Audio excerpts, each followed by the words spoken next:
Hello? Again, everyone's attention real fast, please. Can I just have everyone's attention real fast? My name is Detective Mendiel with the Prairie View PD. We're about to start the city council meeting. I ask that everyone's phone go on vibrate, just to respect the city council members and the mayor. If you have any, just make sure to be respectful. If you're asked to leave, please just leave in a civil manner. Other than that, let's have a good city council meeting tonight.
Good evening, ladies and gentlemen.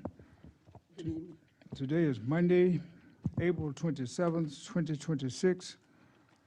We are now begin to begin our city council meeting. It is now 6:03. Secretary, would you call the roll? Present. Present. Present? Present. Present. Thank you. Would you please stand for invocation?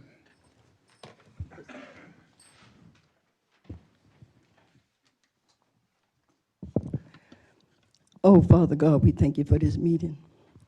Holy Spirit, you are welcome in this place. Oh God, we just thank you for mercy and grace. Lord, we want to pray for the President of the United States. We want to pray for the mayor. We want to pray for the council members and all the community that's present. Lord, we just thank you right now. But oh God, we just ask, Lord, that you conduct this meeting the way you want it to be conducted. And Lord, I don't want to give you a microwave prayer because you don't give us a microwave blessing. But we just thank you right now, Lord God. We just ask, Lord, that you go down in the root. And whatever that's not like you, Lord, we ask that you bring it from the root. In the mighty name of Jesus Christ, our Savior, we love you. Amen and amen. pledge allegiance.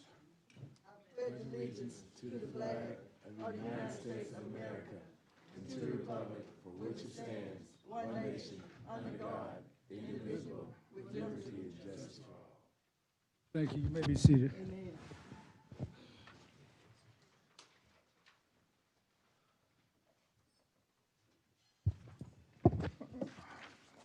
Public comments, I believe I have one card, Mr.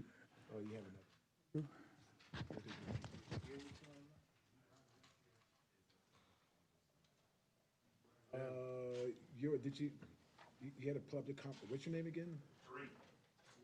Where you have a card? What I do, did you? Here, oh, whoops, there we go. I have. Yeah, sorry about that. What's your last, Powell? Is it Powell? What's your last name? Cornell. Please come forward, please. Mr. Kilpatrick, would you let him use your microphone, please?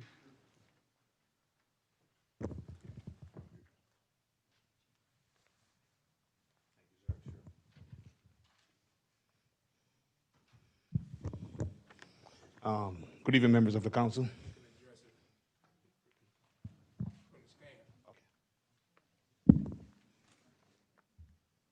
No. Stand on that side. You can just hold the mic. Okay. You can just hold the mic up to you, because it's kind of short. The neck is kind of short, so you can just hold it up. Okay, thank you. Good evening, everyone. My name is Tariq Panal, and I'm pretty much here representing my in-laws, Lula and Lloyd all, to bring forth a variance that we have, I do want to bring to the council's attention. So I have copies of it right here. Pretty much what we're trying to do is, Now, Yes? are you doing a presentation or public comment? Public comment? Yes, sir. Okay. What they're trying to do is to put a manufactured home on their property. And it's just going to be consistent with what's already around that area at 301 Cindy Lane. So I have a variance right here that, we're trying to, Yeah, excuse me, sir. You're speaking to the council. yes, I have a variance right here that we're trying to get going. Different rules, different places, huh? Yes, a variance right here, we're trying to get the council members and the city to look at. I've already brought it to Mr. Davis' attention. He's aware of what I'm talking about. I have copies of it right here I want to give to each member as well.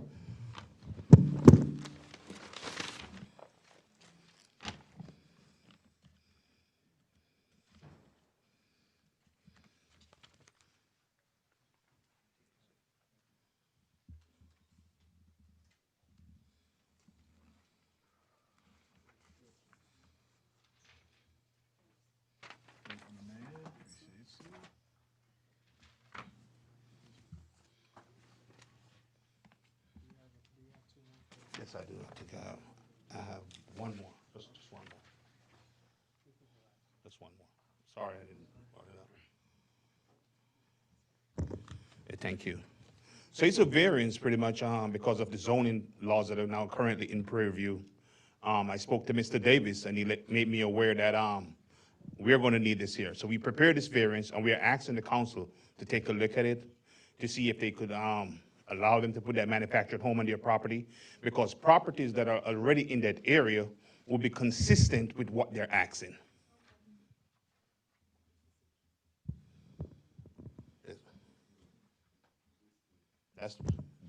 That's it for me, yeah. Thank If you could take a look at it. Mr. Davis, would you like to comment on what I? Okay, thank you. Thank you very much.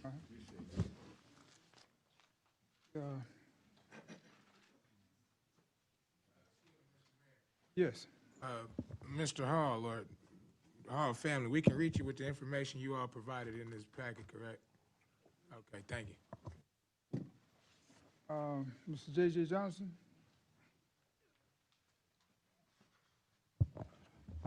Good evening Evening. to the mayor, city council members, department heads, and residents of the city of Prairie View. I come before you again, it's getting close to election time. And there is an item on the election ballot that's greatly needed by the city of Prairie View. And that item is a street maintenance sales tax.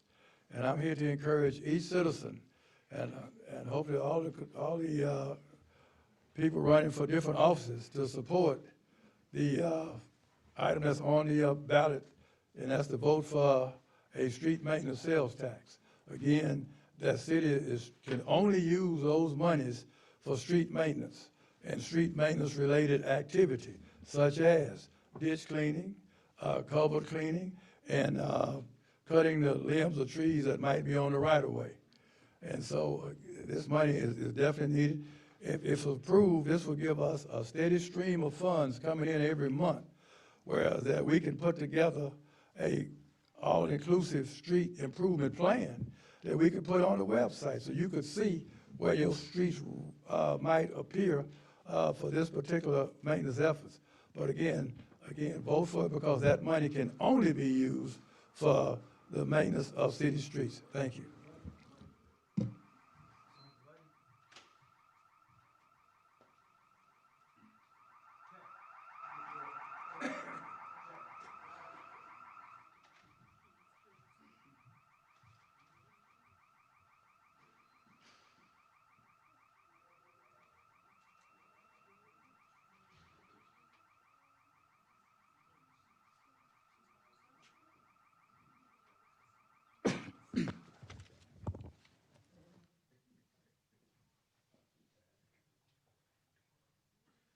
Okay, Mr. Johnson, is that, you finished? Okay, thank you. Okay, presentations. First of all, I would still like to let the audience know that, and some of you already know, that the Prairie View A&M University basketball team won the SWAC, the Southwestern Athletic Conference. And also you remember the football team won the Athletic Conference championship also. Well, interesting enough, tonight they're having a banquet on campus, so in honor of them, so they were not able to be here. But I wanted to let the public know that they agreed for me to present this at a later date. But this is a proclamation for the Prairie View A&M University Men's Basketball 2026 Southwestern Athletic Conference season recognition. It basically goes on to talk about their records. Anyway, I will be actually presenting this to them at a later date at the university. The public knows that the city of Prairie View is honoring the university's championship basketball as well as the championship football team in the same year. Thought this was an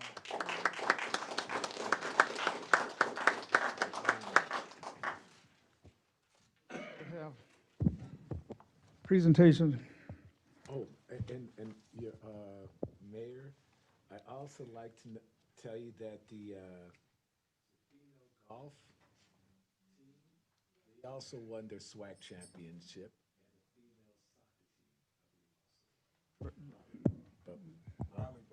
Volleyball, excuse me, volleyball. The conference, they won the conference championship? Yes, Southwest Are you Conference sure? Championship. Go ahead. The golf team won the SWAC. The women's volleyball team won the regular season SWAC. Yes. That's what he said. Okay, thank you. We're on fire. We are on fire, people. We're winning SWAC championships. Okay, next one. Thank you. Let's see, Abraham Benavides, McCall, Parkhurst, Horton, LLC, consent to modification financing by New Hope Cultural Education Facilities Finance Corporation. Yes. Hi, good evening, Mayor, council members. My name's Angela Avila. I'm not here, oh, sorry. Abe also works at my firm, but I'm here on behalf of him. I'm with McCall, Parkhurst and Horton. I'm an attorney, and we're the law firm that represents the New Hope Cultural Education Facilities Financing Corporation. And I'm here with regards to item number 10 of your business agenda. which involves requesting the city's consent and approval before modifying the terms of an existing financing agreement between the New Hope Corporation as well as a borrower of the debt, SHF Collegiate Housing, to finance a student housing facility at Prairie View A&M. So a similar request was made back in 2019 when a promissory note was originally issued by the New Hope Corporation. And the reason why we're back tonight is not to issue additional debt. It's simply that the parties involved want to extend the debt by 3 years. So they're essentially, you can think of this as a refinancing. And I also want to make it clear that by requesting your approval, the city is not incurring any payment, any obligations, or any liability. This is simply a procedural step in conformance with IRS rules for several reasons. One being the project, so the student housing facility being financed is in the city at Prairie View, Texas A&M. Two, the promissory note was issued on a tax-exempt basis, so there's certain steps that have to be taken by the parties involved. And third, this comes after a public hearing was held where the public was informed via the Houston Chronicle on March 30th about the proposed changes to the terms of the note. And no comments were received, nobody attended the hearing, so all of that was outlined in the resolution. But unless you have any questions for me, that's all I had for you. No, I don't. Not this time, but No. maybe later. Okay. Sounds good, I'll be here. Thanks. Yes, so it's at specifically the 242 EM Norris Street, and that's on the Prairie View, Texas A&M campus. Okay, It's on the question, I have a campus, question okay. for you. Yes. Have you met with planning and zoning? Have I met with whom, sir? Planning and zoning for the city? What, Mr. Mayor, if I may? Yes. Again, where she's speaking is on the campus. It's actually on the university Well, campus. if it's on the campus, we don't have anything to do with that. We don't regulate the university's campus that I know of. Yeah, so, oh, what that, were you gonna say? So we'll entertain that when we get to it, Okay, yes. sounds good, I'll be. Yeah, because I don't, okay.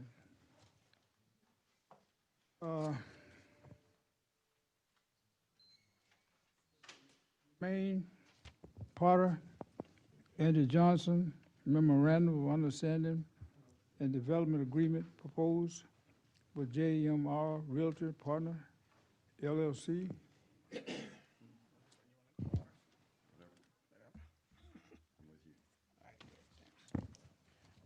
Good evening, Mayor, council members, city manager, and citizens.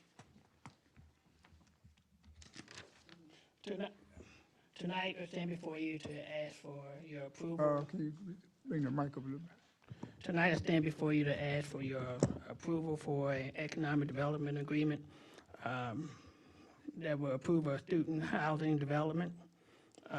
This development would also help fund improvement to the city of Prairie View's water capacity. JMP will actually fund these facilities, so it will be no taxpayers' money involved in this improvement. It'll be funded by private capital. That approval will allow us to actually secure the debt that we need to approve for that approval. And I'm gonna turn this over to Andy, so you can go from there. Thank you very much. Good to see you all again.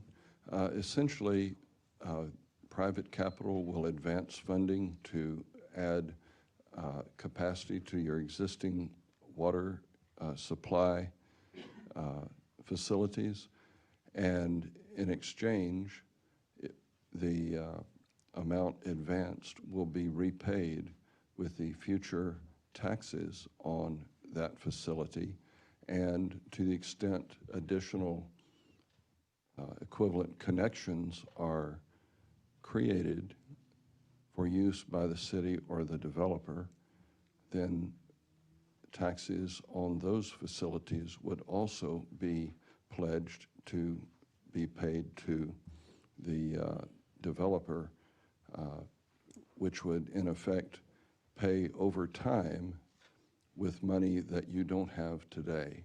And then as soon as the debt is retired, the expenditures made on behalf of the city are repaid, then it would go away, and the city would receive full tax payments for all, all facilities built on any of the land that is included in this development or on any city, other taxpayers that are using part of that new capacity that you don't have now. And we ask that you approve that, that agreement. William? Have y'all already spoken to EDC? Our Economic Development Board? Y'all already spoken to them? No, we have spoken to your engineer and acting city manager, and then we were here a couple of weeks ago and visited with the council. Okay, well,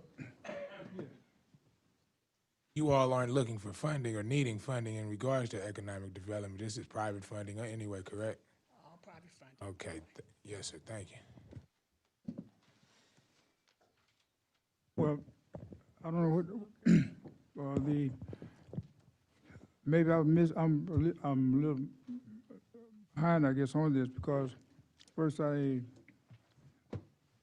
me, I think this is a little new for me, but one of the things I think that we are Prairie is growing, and one of the things that I think we are looking into is utilities, improving our utilities. In terms of building and housing as it relates to our other entities, as far as the utilities and water, I haven't had an opportunity to really read through this. I mean, this is really new to me. And I think that unless, Mr. Kilpatrick, maybe you could bring us up to date on something that I'm not aware of. What are you really asking us? We're asking that the council approve the development agreement, which includes an agreement that is subject to Section 380 of the Local Government Code that allows you, the city, to, as improvements are built that are enabled by the funds that the developer will provide, that those funds would go to repay the developer for installing those facilities on behalf of the city, and which will provide significant additional capacity that will, we hope, spur the economic development of the city. And we are asking that you just approve the agreements subject to review by your attorney and city manager. Our engineer, can you give us some perspective on this? Or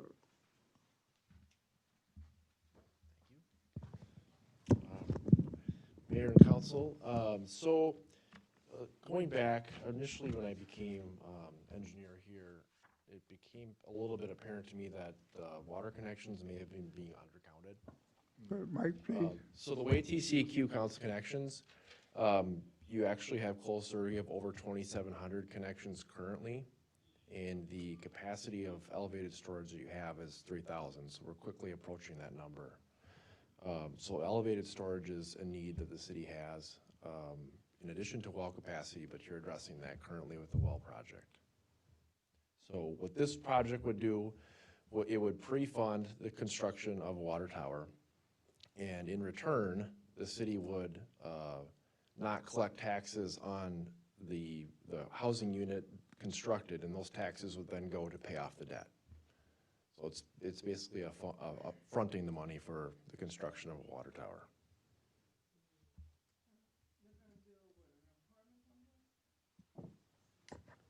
Student housing, Student housing, yes, within the city. basically apartments. where's it gonna be? It's the- What is? Student housing is, it's a purpose driven, so it's not like an apartment, so Dormitory? not dormitory, but when you say apartment, you think of one bedroom, two baths, something like that, but this is something geared to have students be able to have a balance of a student life plus. Know where are you gonna build this? We have picked out a site at this point, yes. Where's that? Okay, excuse me. Let me ask the attorney. Microphone, please. I have a question, more so for Ms. Jarrett. Okay, so you mentioned something about the water tower, did you not? Okay, so you know there's a contract in place. Would they be able to assume that? And because we already have a contract in place that's been signed concerning the water tower. That is for the existing water tower. This would be a new water tower. Would that be for the university or would that be for the city? Be for the city. Okay, so what would we do with the contract that we already have? The current water tower needs the work that's under the current contract. Okay, so we're proposing an additional water tower? Correct. Okay, okay. That, I wanted to make that clear. If you look around because- at cities in similar size, Oh, for sure. Hempstead, Waller, in the area, they have 2 or 3 water towers. Okay, that's fine. I was just wondering if could be some work done within the commitment that we already have with that water tower in addition to another water tower. Yeah, I don't know the legality of that contract, but it may be difficult to get out of that contract Oh, at this point. no, but it could be assumed, but that's a whole nother story. We could talk about that. Okay, let me, I think I hear, I've kind of grasped the concept. But I think that, I would like to see, the engineer and the attorney get together, because there's some details I think need to be ironed out that I'm not quite clear on, because I'm getting the, Mr. Mayor, if I may. hold on. Well, go ahead, Ms. Barber. So, why we just not finding out about a new water tower when we already, was talking about repairing the old water tower? Well, you need both. You really need both. Like I just said, if you look around the cities in the area of similar size, they all have 2 or 3 water towers currently, and y'all have 1. But why we just not, well, I'm just not knowing about it. I didn't know anything about That's it. really why I'm asking. Let me. Oh, okay. Hold on one second. That's really why I'm asking you get with the attorney for us to really get an education. I mean, I believe that with the projected growth that we're having, I'm more sure believe that we really need more water. You definitely need elevated storage. I think I want to expound a little bit on what I was saying, because we know the position that we're in right now with the current water tower. Of course, we need an additional water tower. I certainly support that.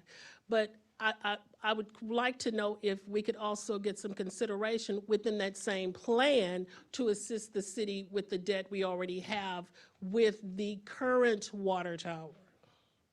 Possibly. Of course, they know nothing about that at this point. So Correct. if we could kind of bring that in and see how it could be worked out, and that way you have 2 really good functioning towers, because you know the situation of our current water tower. Correct, yes. Okay? Right, well, that's why I was saying that I think there are a few more details I think that can be worked out. I mean, I think basically I'm hearing it's not impossible to work something out, to work with us as we continue to grow, because, Mr. JJ, I'm always saying a little bit, once we look at the budget, it's a possibility that we could move, not move, but take out, but shift a little funds around just a bit. And I would like to see us, for me, I can't speak for all the council, but in terms of being educated a little bit more as to exactly how much space, because this is the first time that I still haven't seen any blueprints or a layout. You already have a layout of the proposed plans. Mr. Davis, have you had a copy? Do you have a copy of their plans? I have not Well, Site gonna be? well, we heard about this issue just a few weeks ago, and we have offered a solution that we believe will be very beneficial to the city and would create substantial additional capacity, part of which would be used to allocate capacity for the connections that have not been so far calculated or computed by the TCEQ. We represent, my firm represents a number of special districts and cities, and there, we've been in front of the TCEQ a couple of times or more, but because they want to make sure things are done the way that they would like them done. And so when we discovered that, we asked the question, how can we, because with this kind of position, the city would be in a position where where the city could not expand and economic development would be frozen. And so it's our position that we would like to assist the city by providing additional capacity, which would help you, and it would also enable us to get the project complete and perhaps another project that's being considered as well. And we recognize that there is a bottleneck for the continuation of development in the city, specifically, I believe, what I've been told, specifically because of the lack of water capacity. And so we're attempting to offer to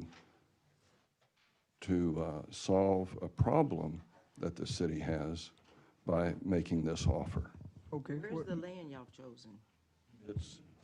It's near the university, and I suspect that there is an option on it, and we don't want to disclose the exact location at this point, but I don't know, I'll let. Okay. Question? Okay, I have a question. You guys said this was student housing. So are we talking about one-room apartments, two-room apartments, three-room apartments, four-room apartments? And are we going to have like four-room apartments where just 4 students go in there? Is that how you envision? It'll be a combination of everything you just said. 1, 2, 4? I think it's 2s, 3s. I don't have it in front of me, but I think it's 2s, 3s, and maybe a couple of 4s, some 4s. Okay, let me, Attorney, Mike, please. Well, this kind of sounds like a gift in a way, somewhat, that we're not really incurring any debt up front for it. It really doesn't matter if the university is fine with the housing project, that should be sufficient.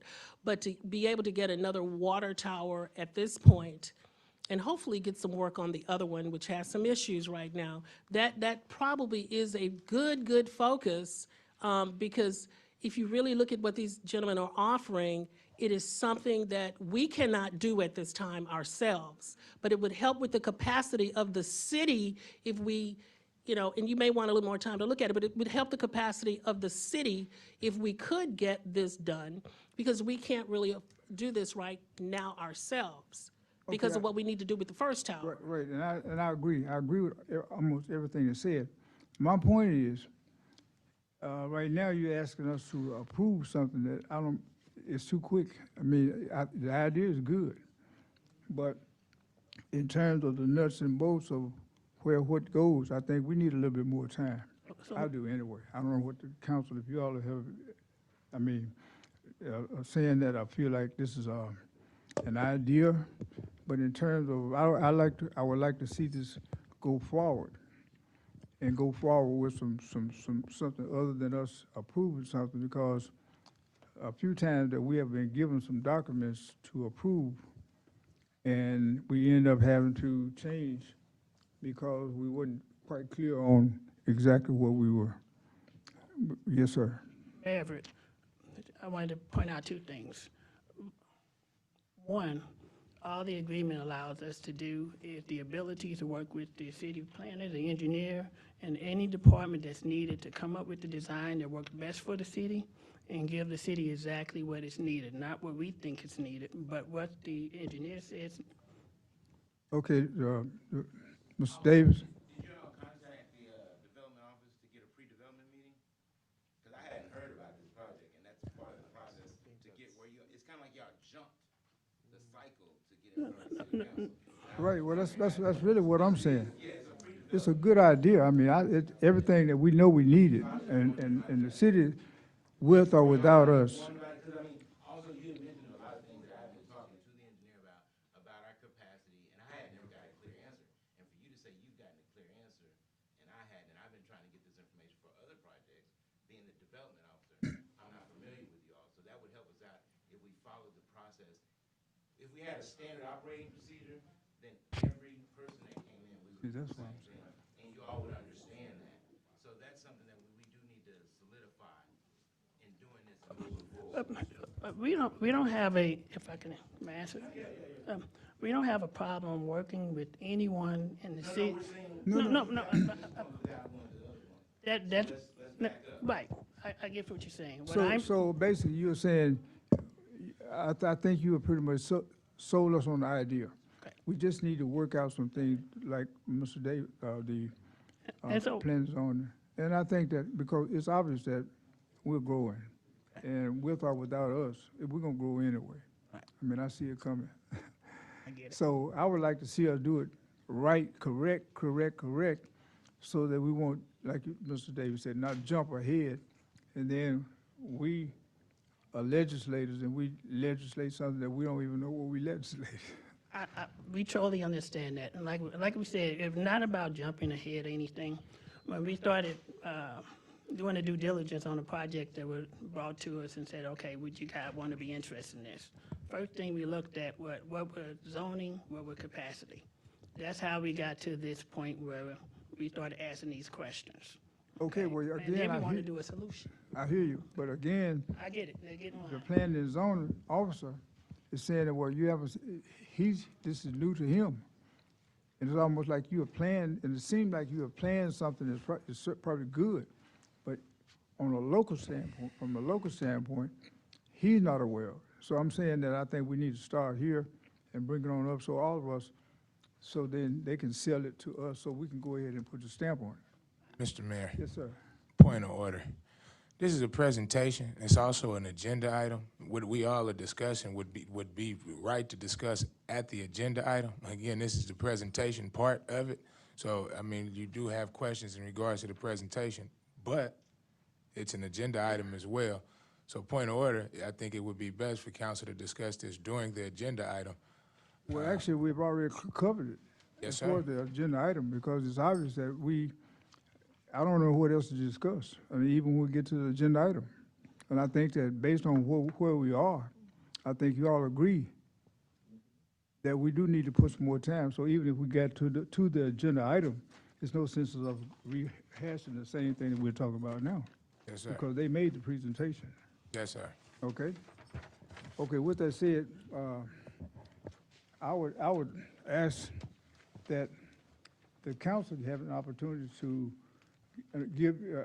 for us to give them an opportunity to meet with Mr. Davis, with the engineer, Mr. Kilpatrick, and then come back with a final, something that we can they can put a stamp on it. If I may, one more question. Again, I read through it as best I can. I believe they provided us with a development finance agreement and a development agreement.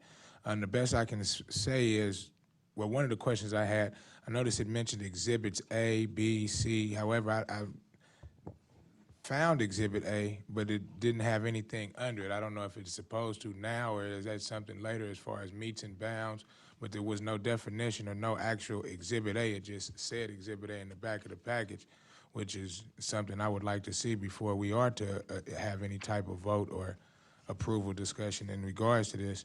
That goes for most of the exhibits mentioned within the development agreement.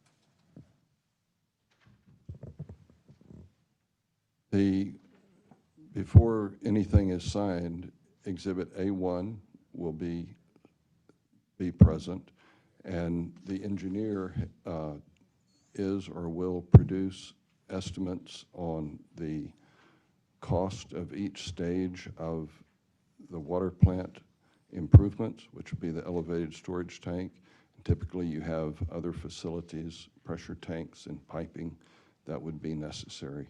And it would be done in 3 phases, and the developer would have the option to add land, to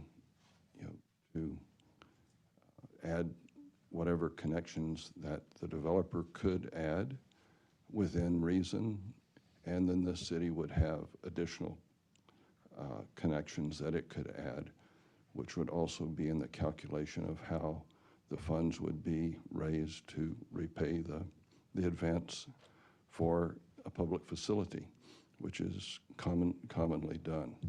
So one thing we could do is, or you could do, is appoint a committee of, say, 2 council members to work with your staff to do the final approval. And I think it's the interest of the developer that we close as soon as possible and get under construction. And typically the way our clients do it from time to time is that the agreement is approved subject to legal and engineering approval, and in this case, city manager. And if there is a committee approved, you know, that would bless it. That would be an option as well. Okay, okay, thank you. Okay, so with that said, so I hear you saying you're not expecting this, now we can, in terms of hold up on trying to approve anything tonight on this, and to appoint maybe at least 2 of the council members, or 2 council members, along with the engineer, Mr. Davis, Mr. Kilpatrick, and come back to the board and say, you know, and educate this board, to educate us on what we really need, because I'm hearing questions like, where's the land? You know, several things that I think that need to be, what type of project? I mean, some of the things that would be easier for us for you to make your presentation, because some of us can educate each other a little bit better in terms of, in layman terms. So I don't see it being delayed, because I think that I feel confident that everybody up here knows that we are growing, and you know, things are caving in on us, housing, some other things are caving in, and obviously we need to have our ducks in order when we get to those points. So, council, if you would make a recommendation to, I mean, well, any of the council members want to volunteer to meet with Mr. Kilpatrick, Mr. Davis, and the engineer, and come up with a date that would be feasible. Would the mayor pro tem like to do that? Okay.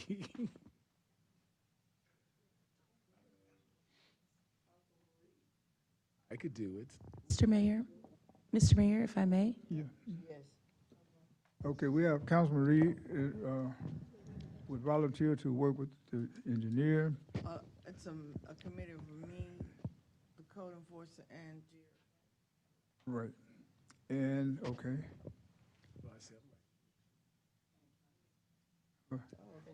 City manager. Right, I said the city manager. Right. Councilman James, Councilman Reed. Take the name for me, please. Councilman James, Councilman Reed, Mr. Kilpatrick, Davis, Mr. Davis, and Mr. Davis, and the city engineer. and the city engineer. And we don't want this to be a long time now. I know. We won't be too long. Okay? And Thank you. And with this, I think I heard Councilman Jackson say that, what item was this on the agenda? Number 12. Number 12? So with that said, I believe we can agree that it's really no sense, no need to discuss item 12 now because we have a mini solution. Yes. Come back. Yes, sir. Thank you. Thank you. Do you need to vote on that, or is it good without voting? Attorney, do we need to vote on the setting up the committee? No, we don't need to vote on. They agreed to to volunteer to do that. Just as long as the minutes reflect that we did that. Thank you. Okay,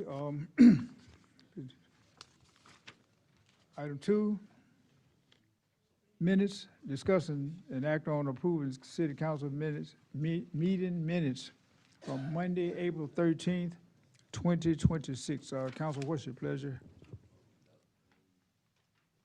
Mayor, agenda number item 7, discuss and take action to approve the City of Prairie View resolution of intent to establish a PACE program. I believe the council was given fraudulent and false legal advice on that. Just want to make that a notation on that. What number is that? 7, under business. The council was given fraudulent and misleading legal recommendations on this. Okay, do you have the, if you, All right, Mr. James, are you suggesting a change to the minutes?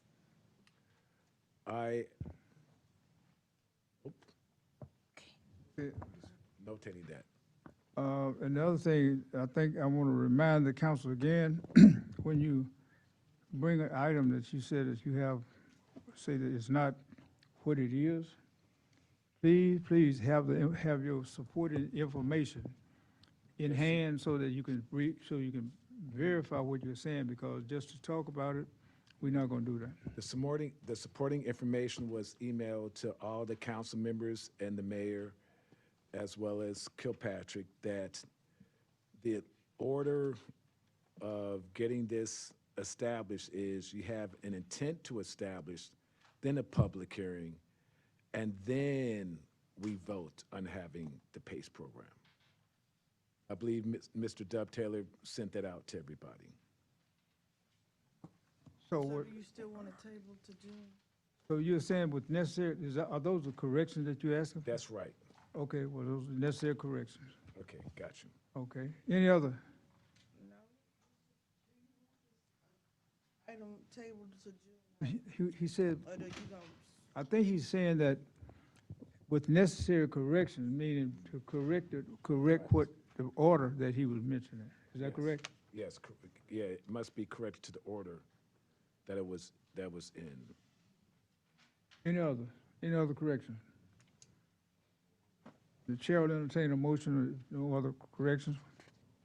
Motion on the minutes? Mayor, Yes. I move that we approve the Monday, April 13 agenda minutes with necessary corrections that I stipulated. second? The motion has been moved and probably second that the minutes of the 13th, I don't think we last, no. Is that a question? that's a state. No. The, You don't, okay, you well, don't hold on. change anything you didn't do. We didn't, he said with necessary corrections. So if that needs to be corrected, attorney, am I correct? So he moved to pass the minutes, to approve the minutes with necessary corrections. And then he said as stated or as stipulated, and so my inquiry earlier was whether what he was stating was intended to actually change the minutes, and he said no. So it doesn't sound like there's been anything offered to change the minutes. It's just with necessary corrections, that the order, the actual order is you have an intent to establish, then you have a public hearing, then you have a vote on the PACE program. I understand you want to make corrections, but this item was tabled last meeting. We didn't discuss it. So the minutes are correct. This item was tabled. Now, for the next minute, if you want to write a correct agenda item, that will go then. But the minutes do not need to be corrected. That's correct. Any other questions? Now, let's be clear on the way that we pass this now. Because, so the minutes don't have any necessary corrections, is that correct?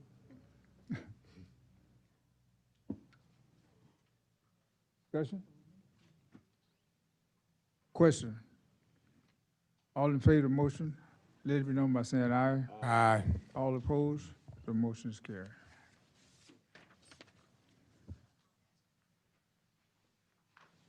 Item 3, department reports. The police department, please. Good evening, Mayor, City Council, citizens of Prairie View. I think in your packet there, you have a copy of the Prairie View Police Department stats for the month of March. For the month of March, the city of Prairie View had 563 calls of service. We also had 4 arrests. We had 214 citations written. We had 62 warnings written. We had 13 accident reports, and we had 0 mental health detentions. That was good. Therefore, if there are not any more questions, I will take my seat unless you have something else, Councilman James. Police Chief, around November, as you know, on behalf of one of the citizens, Al Johnson, he wanted me to open up an investigation. And I guess you'll need some time to compile that report. Yes, sir. Well, if you have a few, I'll have my investigator here, but we are looking into everything. Okay, thank you very much. You'll have that for us. Okay, thank you. Any further questions? Stephen? Thank you, Chief. All right, you're welcome, Mayor.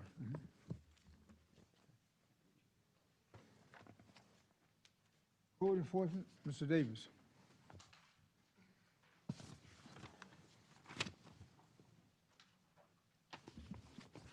You all have my report in front of you. As you see, it is the Building, Code, and Development Department. I've given you statistics on permits, statistics on code enforcement, as well as development projects we've been working on.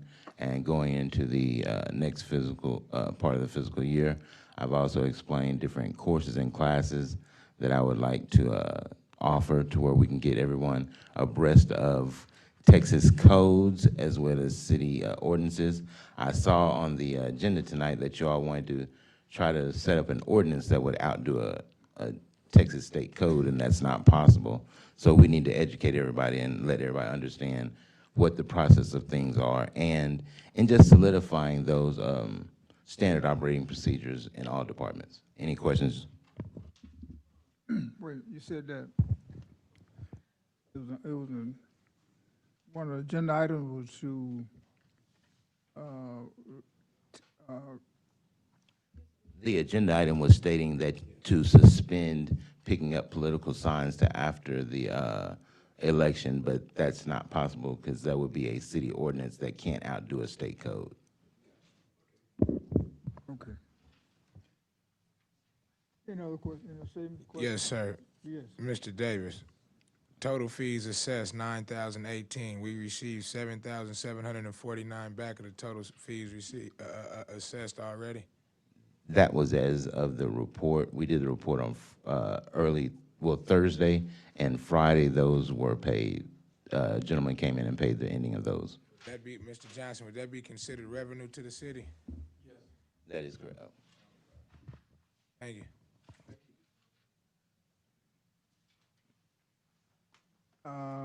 Municipal Court, Judge Alexander.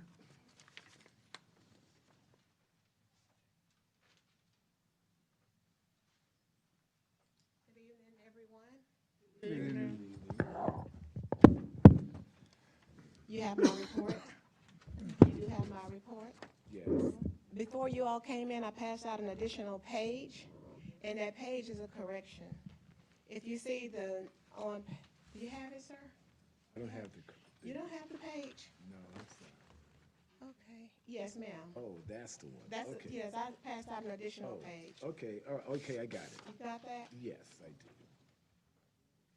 I have it. Thank you. Okay, so on that particular page, for juvenile and minor activity, you see that I had a number 1 next to tobacco and drug paraphernalia, and I had a number 1 next to failure to attend school. That's wrong. So that 1 should be under the alcoholic beverage code. So if you see the check mark, that's correct. If you see the X, that's incorrect. So that page should replace the page that you have for page number 2. All right. I also wanted to, before I do this though, I want to see if you have any questions. Do you have any questions on the report at all? Okay. So I'm looking here as far as on the collections and bottom of page 2, it says code enforcement at 0 current. Now, for what Mr. Davis was speaking of as far as assessed fees that were paid, I guess, or my assumption would be that the fees paid did not go through court. They just were paid prior to having to go to court, or how did that work? So no, any court activity at all will be reported on my report. So for code enforcement cases that are filed in the court, you will see that activity on this report. So if you don't see any collections, say it's current or even current or either collection cases for code enforcement, that would not include, that would include any cases that got filed in municipal court. So I don't know what other processes that may exist, but as far as cases filed in municipal court, there is no revenue on those. Well, I have a question. Okay. Is there a correlation between the cases that, in other words, if based on the, say, ordinances that were violated, Okay. and the ordinances that carry a penalty for violating the ordinance, Okay. would that reflect in your report, or should that reflect in the building code and the, yes, where would that? So I want to clear up one thing. So there are code enforcement violations that are ordinance violations, but there also are ordinance violations that are cited by the police department, like dogs at large. That is an ordinance violation, but that's not a code enforcement violation. Okay, so does the code enforcement officer have anything to do with that? Out there, I don't know.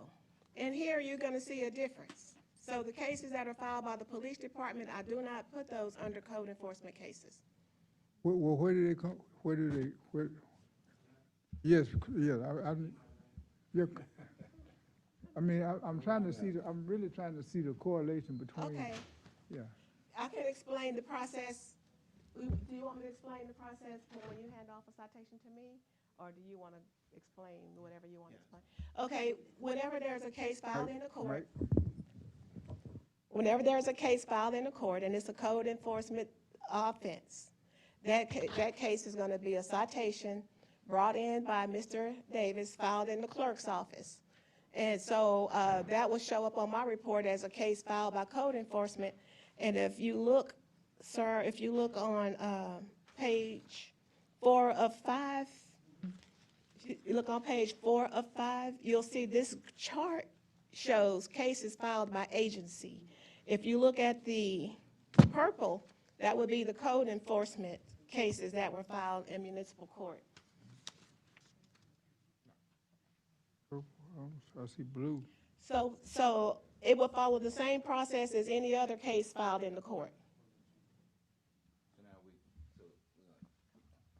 So we do have cases that have been filed but have not been fined. We've been reviewing them, is that correct? So, okay, so this, do you consider when I give you pictures, a citation, and them not cleaning up, is that me filing a case? So it's actually, if you show some pictures or any type of supporting evidence to support a citation, it's given to the clerks. If there's no citation filed, that doesn't attach to anything.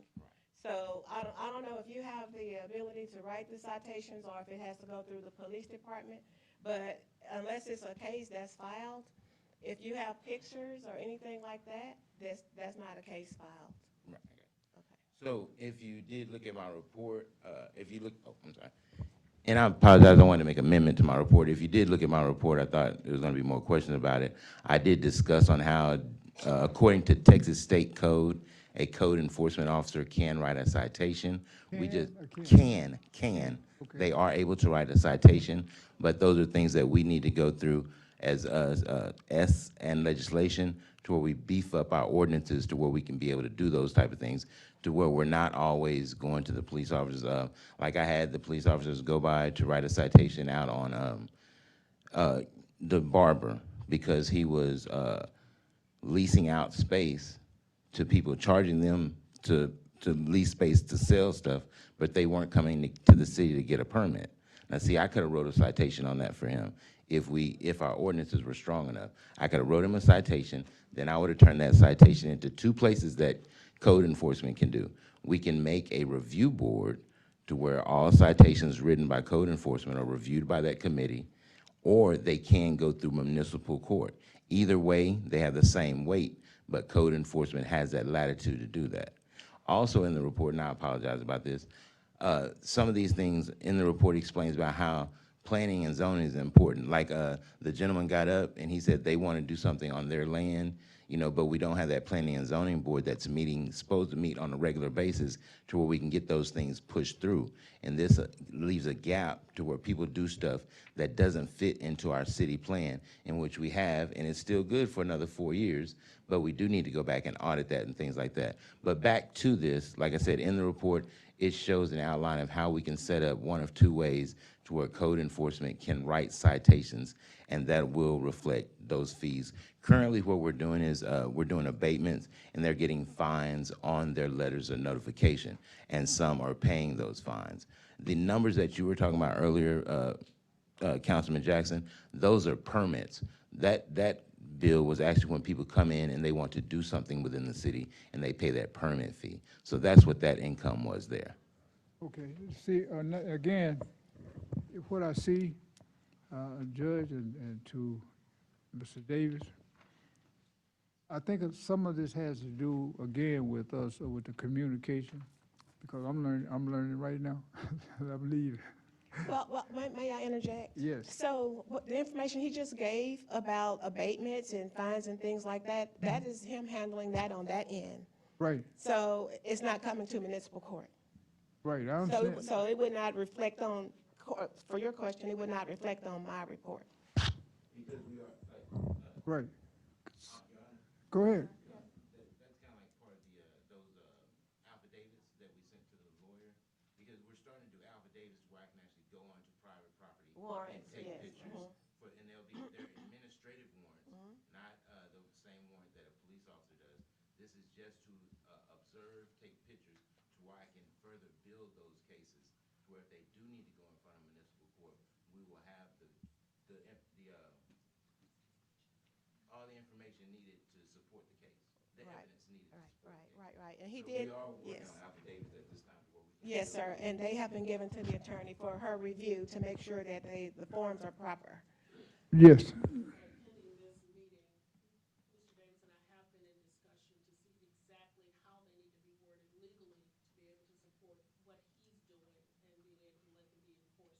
Right, well, it's good. I mean, even I think you mentioned going back and taking some additional courses and be able to do some of the things that you weren't able to do when you first started.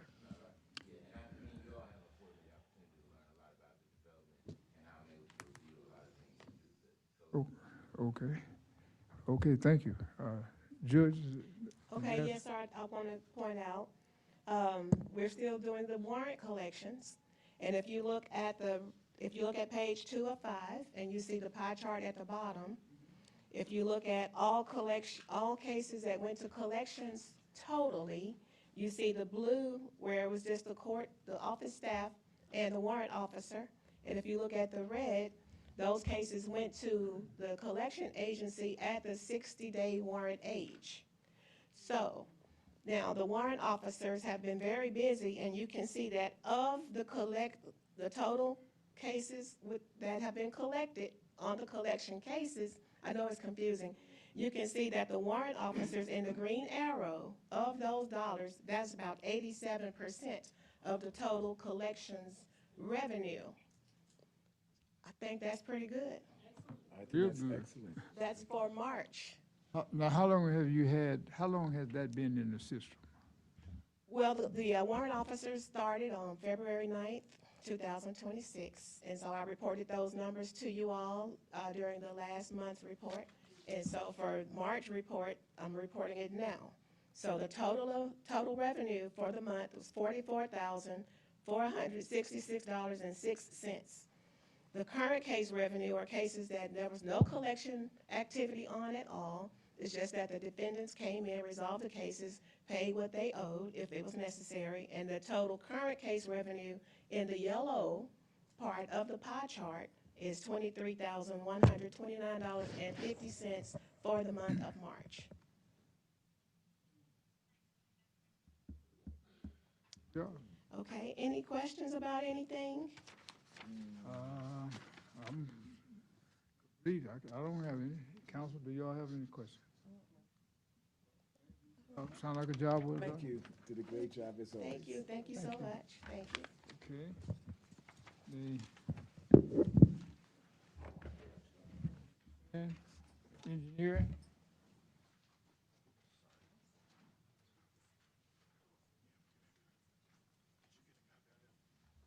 Good evening, Mayor and Council. It was a rather slow month. The month of April, there was a replat, lots 86 and 7, Block 4 of Prairie Hills, Section 2. And that took 3 lots and combined them, or reduced them to 2 lots, so 2 larger lots. Actually, the other way around. Took 2 larger lots and made them 3. There was a plat discussion for 730 at 730 University Drive. And then there was a pre-development meeting for development at 1545 Greenfield Road. That was basically it for the month.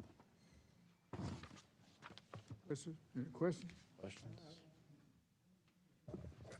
I'd be able to get with you in regards to the replat on University. Or you have the information in regards to the replat on University? At 730 University? Yes, sir. Do I? You have the information as far as what the proposed replat would be? Yes, so the individual felt that they already had a plat and they were not actually, what was platted was the Thompson development right adjacent to them, but they were not actually, that tract has never been platted. So the response was they need to plat the tract that they own.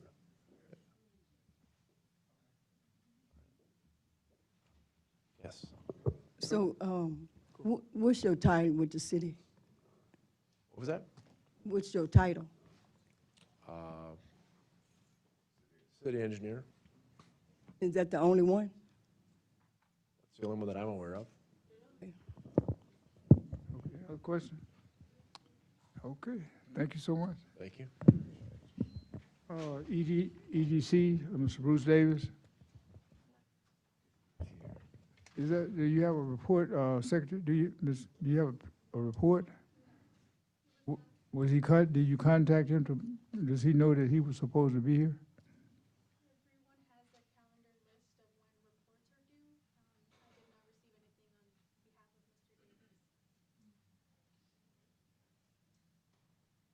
Mr. Johnson, do you have anything? Can you have for EDC?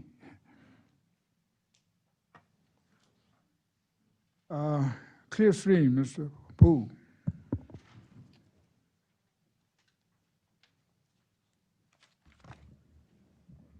Good evening, Mayor, City Council members, and citizens of Prairie View. Y'all all should have received my report. There was also some lab data in there from the water sampling. Nothing really to report in the month of March. We had all the lift stations cleaned March 9th. Couple maintenance things at the water plants, Cameron Road Water Plant. Cameras have also been installed for monitoring for theft or anything else. Any other questions y'all have for me? Yes, sir. Can you bring us up to date on an incident related to a lift station on 1090, what is it, 1080 behind related to the, near the old hotel inn, motel between. Prairie View Inn? Prairie View Inn, yes. That one should be a private lift station. That should belong to Prairie View Inn. So I haven't That's, seen. but we had a meeting, Mr. Kilpatrick could probably bring you up to date on that. And it's my understanding that, unless it's something different, that a private citizen could not operate a lift station, and plus that lift station is part of the city. We have several private lift stations out here in the city. Starbucks Well, I has mean, but the thing about it is they might have one, but that particular lift station was reported that it feeds into part of the public property. Well, okay. Yeah, I'm sure he'll get me up to date, and I know there was some work needed to be done. If the city wants it to get done, I've already got quotes on fixing the discharge line, and one of the pumps was already fixed. According to the warranty that was on it was done for free. So one of the pumps was fixed for free by Pumps of Houston. I picked it up, and it's here at our shop now. So I'll get with Mr. Kilpatrick and take the next step to whatever needs to get this matter resolved. Okay. Any other question? All right. Thank you. Thank you so much, Chris.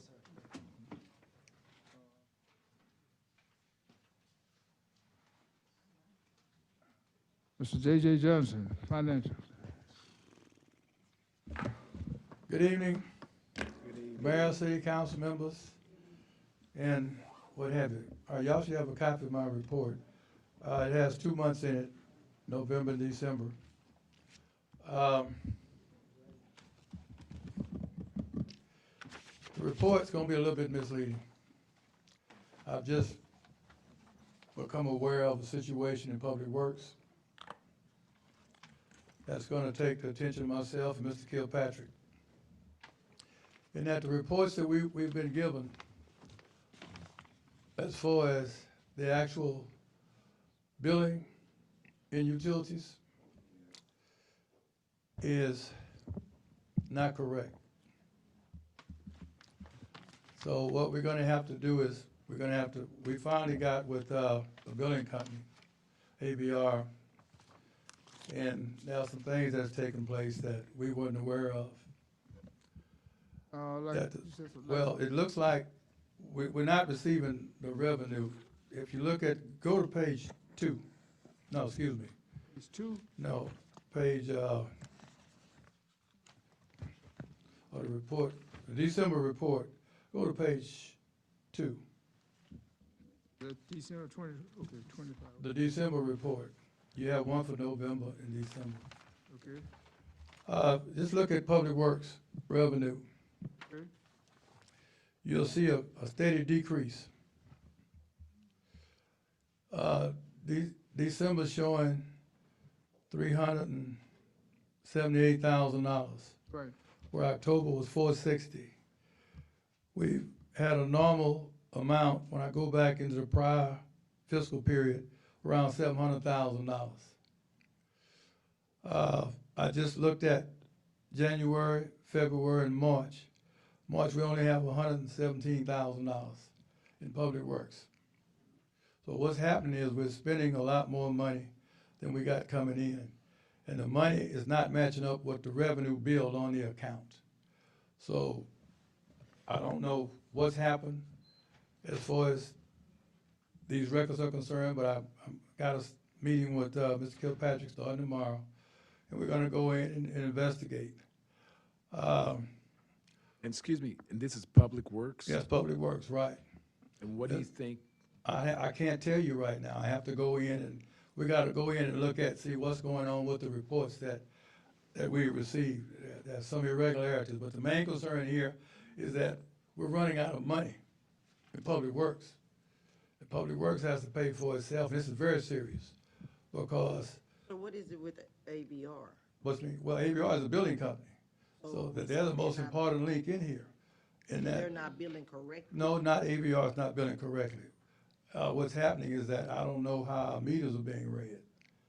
So we gotta go in and see if we provided them with the proper meter reading. See, if the meters don't get read, then the bills, what they do, they bill a minimum amount as opposed to what people actually used. So therefore, the city is not receiving the revenue it should be receiving.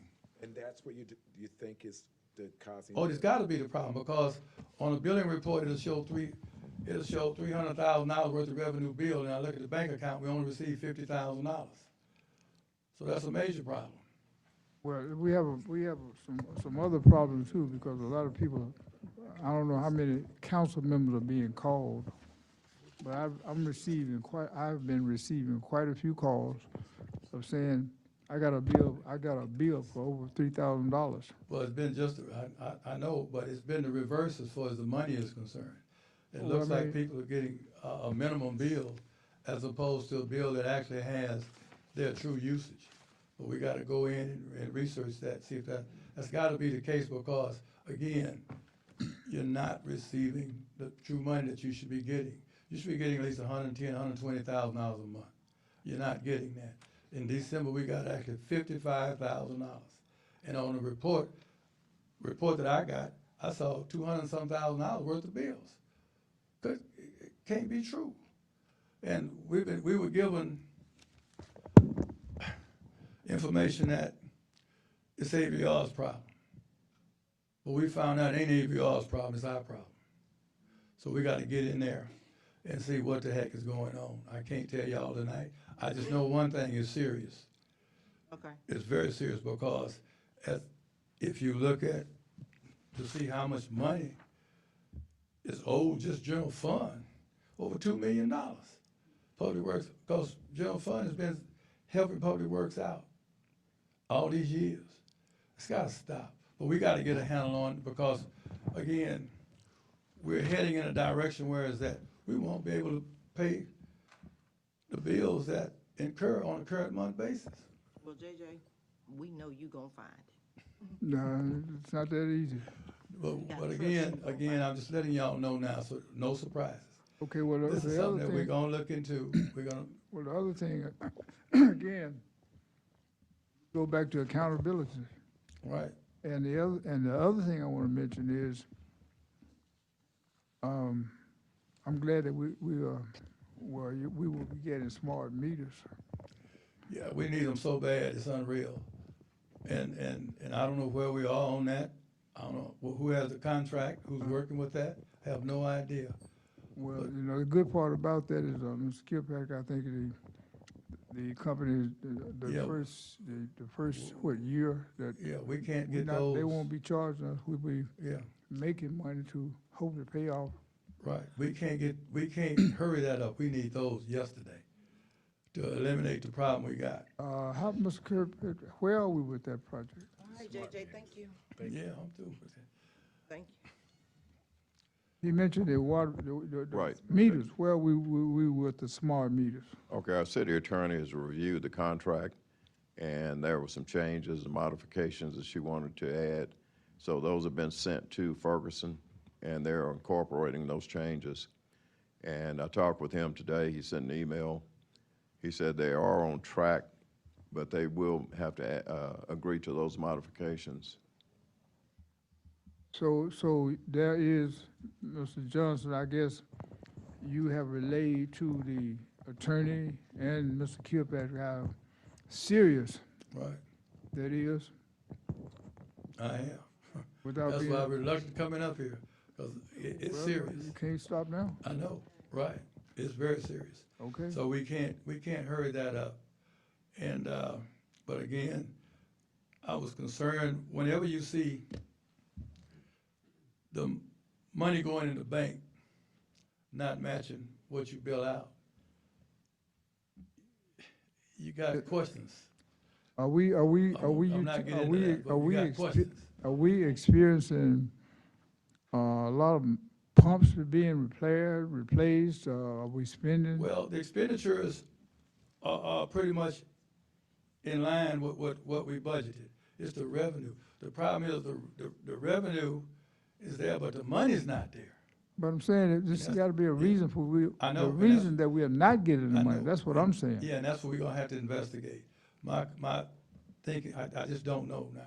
But we're gonna investigate that. We're starting tomorrow, and we'll be able to report back to you just what the situation is. Forget it, JJ, we don't. Okay, all right.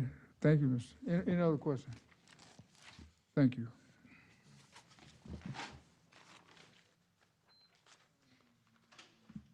Here, Patrick. Mayor, Council, so the first report is Public Works, and it's the usual pie chart that you all see. So that gives you an idea of what the Public Works employees are doing. That tells you the different categories and the amount of time that they spend on those different tasks. So monthly utility transactions, so this report goes from March 20th through April 20th. So we show a revenue of $113,991.73. In addition to that, on the second page, it tells you where water and sewer leaks and investigations were done. So on Richards Road, there were 4 leaks repaired, Cochran, water and sewer, and Thomas Street, a sewer repair. And the other 4 were investigations. Below that, it shows a list of tap connections. So it shows a total of 7, 1 long, 3 short, and 3 long sewer taps. So the revenue collected for that's $13,442.50. So the total for the time period reported is $127,434.23.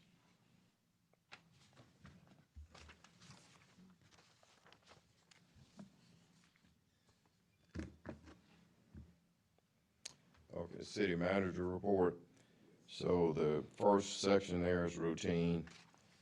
That's just generally meeting with you all, answering questions, meeting with vendors, and discussing the needs of vendors and contractors. Below that, we met with John Belton of Holistic Utility Solutions. That was just to get an idea of what funding may be available to help us to get additional pumps, water storage tanks, water wells, and backup generators. So there's no charge for that. They're just supplying information to us at this time. So hopefully they can provide some maybe grant money in addition to possibly in connection with the gentleman that made a presentation earlier. If not, this is a backup plan. Also met with Dr. Hill. This is concerning the TCU requirements to close out that project at 711-1098. That's the old Gulf service station. So he has a game plan for us to install 4 new monitoring wells.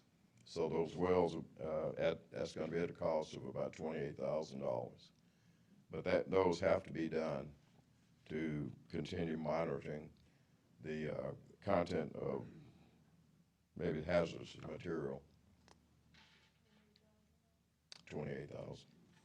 Is that the city's gonna have to pay for that? City's going to have to pay for it. But originally, we were gonna ask EDC. Yes, that's correct. But the city will have to pay. Well, hold on, wait, let me ask a question. You say you're gonna ask EDC for that? $1,000. Okay, help me understand how taking $28,000 from EDC, they putting money back to, is that a loan? No. So that's economic development? If they choose to provide the funding. Right, I'm It's just just a- asking, I'm it's a saying, request. that's why I asked you, was it a loan? No. I'm trying to it's- figure out how the economic development comes into play to provide a service of fixing some pumps. No, it's not fixing any Or what, pumps. digging a well, whatever they do? Yeah, well monitoring. Well, they can provide funding if they so choose, and then that property can be used and developed in some other way. Are they gonna buy, is that, I'm still trying to figure out EDC, economic development, Right. how that plays into digging some pumps or whatever it is, chicken soil or whatever it's doing. How does, are they getting an investment from the company? No, it's no investment for the company. That's just an investment for the city to get that property cleaned up. The hazard. Okay, I got a question there. Excuse me, Mr. Mosley, you on the EDC board? Correct. Is Mr. Emery still here? Emery's outside. But have y'all discussed this yet? I have, this first I'm hearing of it. I mean, this is one of the, hold on, wait a minute, let me finish, okay? This is kind of one of the things that I have a problem with, in that we're talking about money, they don't even know anything about it. Is that a proposal that's going to them, they're asking for the money? That's correct. They don't know anything about it. It's a proposal that will go to them. It's a request that will go to them.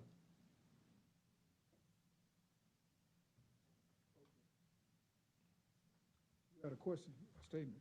No, I was just,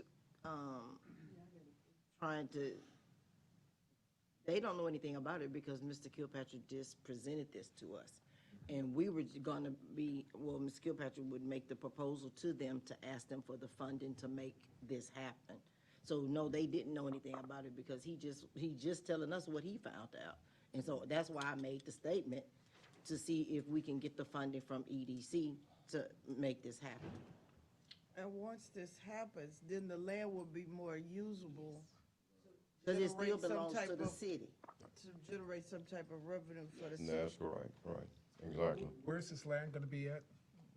This is 711 FM 1098 next to Chad's Barber Shop. That, And the, what have we found out about the toxicity of the property? that's what the monitoring wells are for. So we don't know what the toxicity is yet. Yes, and Quantum Environmental, they do have a report, and this will tell us if the contaminants are spreading and if, how much and where. Cancer causing, do we know? I'm sorry, Is it cancer causing toxicities or? it could be, could be. Hey, go ahead, yes. On Public Works.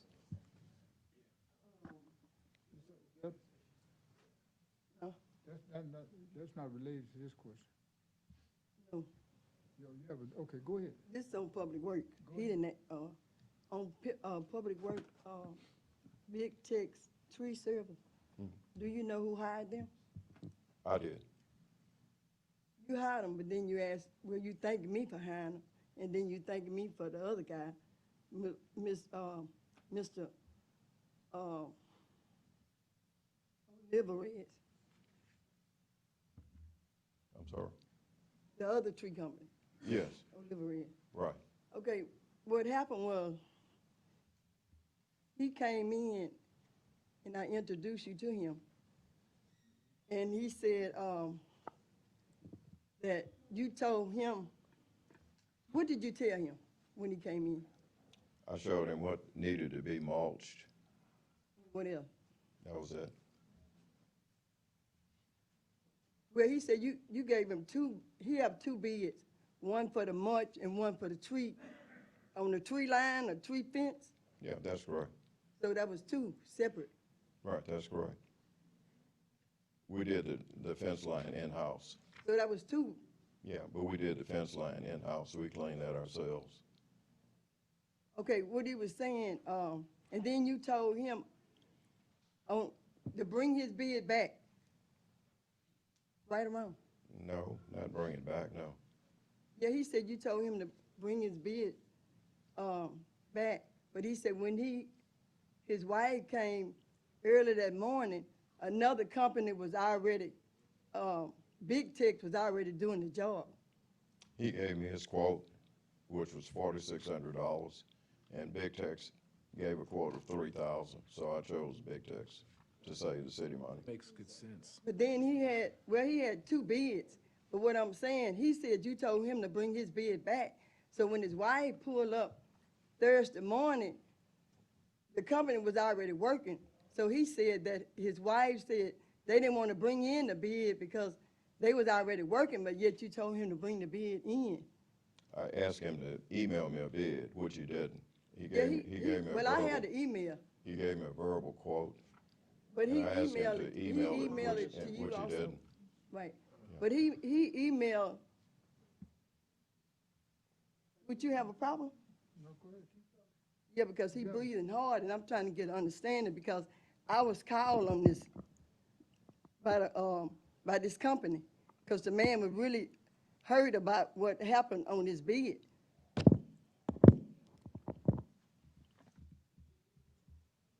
So, he emailed you the bid, No, he did not. okay? I asked him to. But when I told him to email it to me, it's a block. I can show you on the phone why it's blocked. So it wouldn't come in to me. But I can show you the block that he emailed it to me. See the block right here? Okay. Yeah, it wouldn't come through. But I told him to send it anyway. If I may. So that's what I'm saying. When you, I'm so sorry, just a point of order. He's making his monthly report. It didn't seem like the report itself was mentioning this particular issue. but So it was maybe, on the public work, that's why I was. it seems like this discussion might be beyond the scope of the reporting.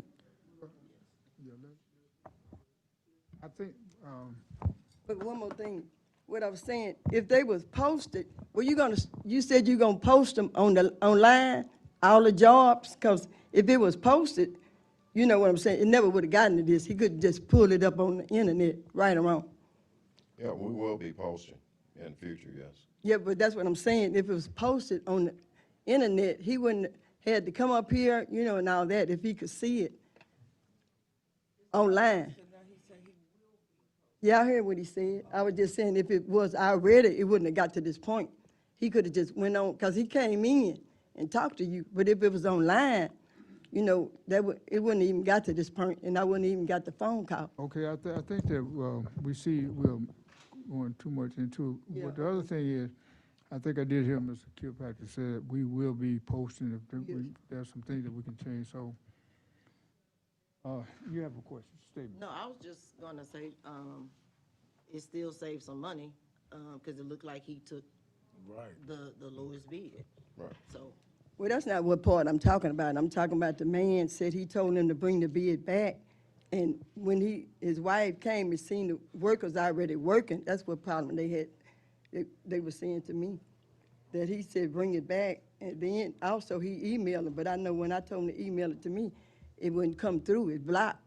And it's blocked. It wouldn't come through. Okay. Okay, well, those are some technical issues that we must work on and correct. You know the question, And the last thing, it did meet with Brooke McFarland of Performance Services, and there's an attachment. They gave us a draft of a police station, a new police building. So you all have that. It's about 7,000 square feet. Is it grant? No. Oh. No, it's not a grant. Oh, it's just a draft. No. It's just, it just depicts what the police department will need. Gotcha. Right, and an estimated cost, and also the square footage. And we are looking for grants to support that. Okay. All right, thank you. okay,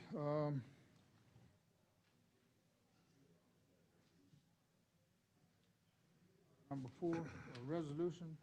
resolution.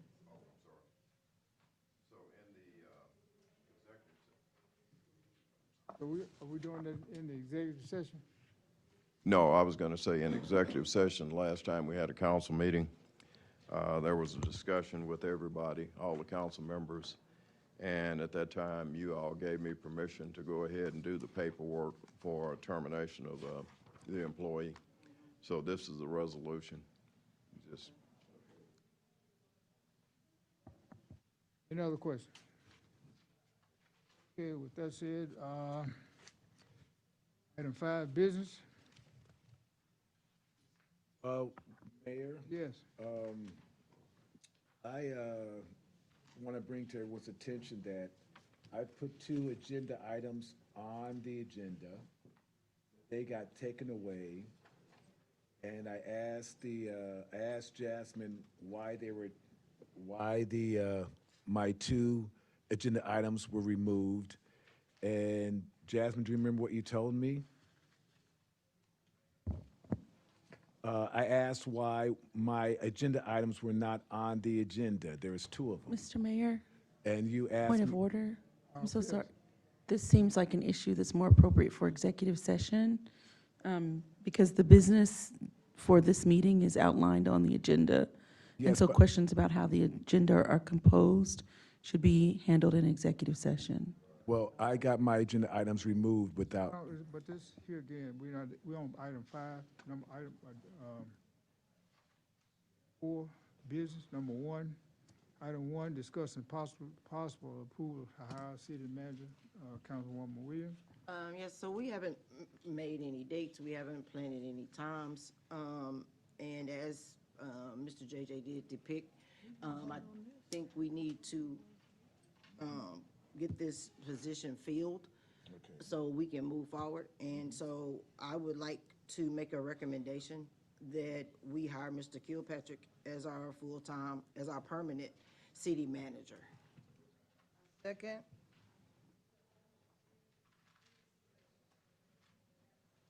Motion has been moved and properly second. Hold on. A motion has been moved and properly second to hire Mr. Carly Kilpatrick as our permanent city manager. Question? Yeah, just a quick discussion, and I'm sorry, I missed that on the date. You said a motion, we're on number 1, resolution. The motion has been to approve the resolution? no, number 1, discussing did not possible vote on approval to No, it hire hasn't city been- manager, Mr. Kilpatrick, as permanent city manager. Made a motion. And who made the motion? And it was seconded? Right. Yes.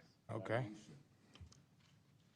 Do I need to say why or? No? Unless you want to discuss it. Well, we have, well, my discussion, council, is JJ just explained to us about the meters being read correctly. And this is a department that still doesn't have a director, and Mr. Kilpatrick was supposed to have hired the people for this department, for Public Works. He has sent some of them to training, but this department still needs, a director, and there were other areas that Mr. Kilpatrick has spoken that needed to be filled, and we haven't done it, and we're coming up to a new election plus a new budget year, and we haven't done anything with the funds that we previously asked for. And listening to JJ, we might have limited, funding, but I think in order for us to get these things situated and get them done, that we should, that's why I made the motion to hire Mr. Kilpatrick as the permanent city manager. I tend to agree. I think we're stuck right now. We don't have a firm setting, and if we get a firm setting with some clear authority, then we can make some moves and move forward. But if you keep where you are, you're only treading water. You're not moving forward. Excuse me. I don't think that should happen at this time. What is it? It's a motion. It's a motion on the floor. On the Motion floor. on the floor. Are Y'all- we doing unreadiness or what? Do you have unreadiness? Yes. State your unreadiness, Councilman. Well, I mean, I thought we hired Dean's people to give us all kind of applicants. We haven't even gone to the applicants. Were you all able to go through the applications? I haven't even received them. I haven't even I've seen them. the applications, but we haven't. I don't have a copy of it. decided on them. Well, I would ask that my council members that made the motion and seconded, did you all were able to review the applications as well? No. No. I asked, you all were able to I review the saw applications as I well? saw the applications. You have, yeah. I saw what Dean sent over, which was not a complete, it was a summary of what they had reviewed. And Mr. Kilpatrick was one of the top people. Right. I feel like he has been here, he's stepped up, he's helped us. And I don't know how else to say this. Old people say the bird in the hand is better than two in the bush. We know what we have with him. We know where we want to go. He knows where we want to go. And I think that is the best bet for this time. Now, maybe once he get in there and hire some other people, we can reevaluate. But you need a leader to go somewhere. And right now, you don't have a leader. Well, It's a motion on the floor. You can motion on the floor, man. Just go ahead and vote. Staff, Just go ahead and vote. motion on the floor. Any more discussion? You heard the motion? All in favor of the motion, let it know by saying aye. Aye. All opposed? Nay. 3 nays, 2 ayes. And there we're stuck. Item 2, discuss and sign ordinance, Mr. Jackson. Yes, sir, Mr. Mayor. Thank you for allowing me this opportunity to talk about this with the citizens. There was a lot of concern that came in, especially from the Alta Vista subdivision in regards to the stop signs that were removed within Alta Vista. What needs to happen, or what I believe needs to happen in regards to stop signs throughout the city, they need to be regulated, and we need to present an ordinance in which these stop signs are mentioned in the ordinance, and therefore it is recorded within the city as well as submitted to the county and whoever else that these stop signs exist. The problem was these stop signs were placed throughout the city with no type of regulation. There was no documentation as to how the stop sign got there, when was the stop sign approved to be there within an ordinance, and this was a lot of stop signs throughout the city. If you realize, maybe about 6 or 7 months ago, they removed a bunch of stop signs on Richards Road as well. So while those stop signs do seem to be necessary in regards to safety, we want to do it right. We want to be able to be correct when we do it. When we're ticketing people out there in the street, we want the tickets to actually have some type of validity to the fact that these are legit and real stop signs. So moving forward, I think it would be in good interest of the city. Let's work together to try to get an ordinance together in which we can properly place stop signs. We don't need one at every corner, but we properly place stop signs in certain locations, Richards Road to be, for an example, Alta Vista, for another example. Until we can get another access point to the apartments, we have to be able to do something on a temporary basis. The stop signs were not they were not within the ordinance, so that created a problem. But removing the stop signs, all of them completely, may not have been the best resolution. So I think it would be good for the city to go back, look at reviewing an ordinance and implementing those stop signs within the ordinance, and then we can move forward until we find a more permanent solution in certain areas as well. But I have a question too. Is the chief still in the building?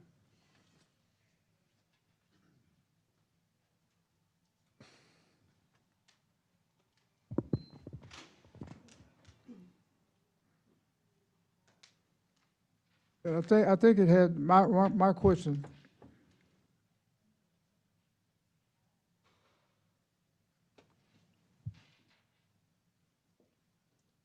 Yeah.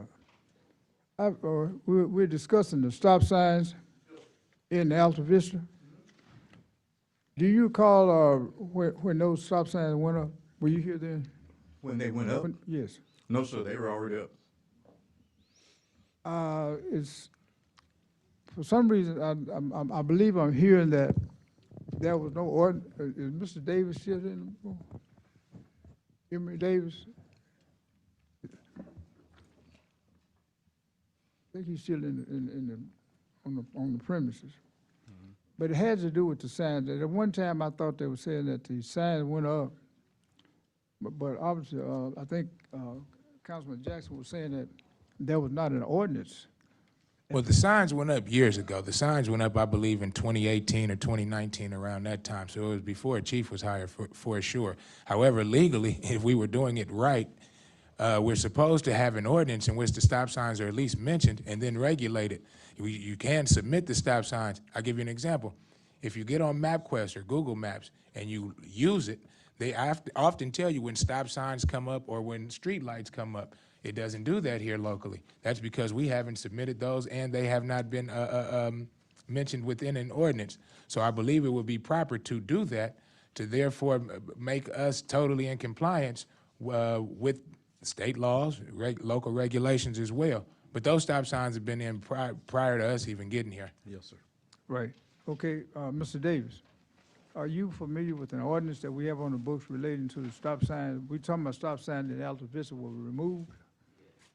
How did they, who, did we vote for them to be removed? How did?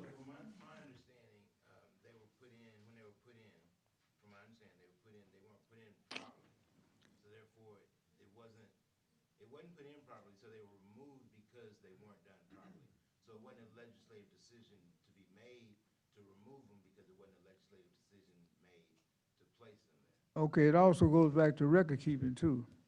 You said they were removed, they were placed improper, placed, is any records on any of that?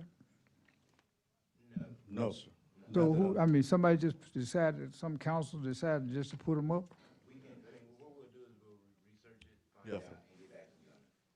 And also I was told that the problem with the signs, they didn't have the right poles. Yes, sir, that's what I was told, that they were not on the right poles, nor were they the right height. So I'm saying, I knew the height, the proper height was definitely questioned. Yes, sir. But in terms of, I'm trying to find out now, because it's interesting, because, you know, in this game, I said, not on me game, but in this business that we are, you can't satisfy everybody. That's true. And Yes, now we get a question that, man, the students that come through Alta Vista said, you have slow? Yes, sir, humps, some of those speed humps. Yeah, speed, no, not the humps, because they had that with the stop sign.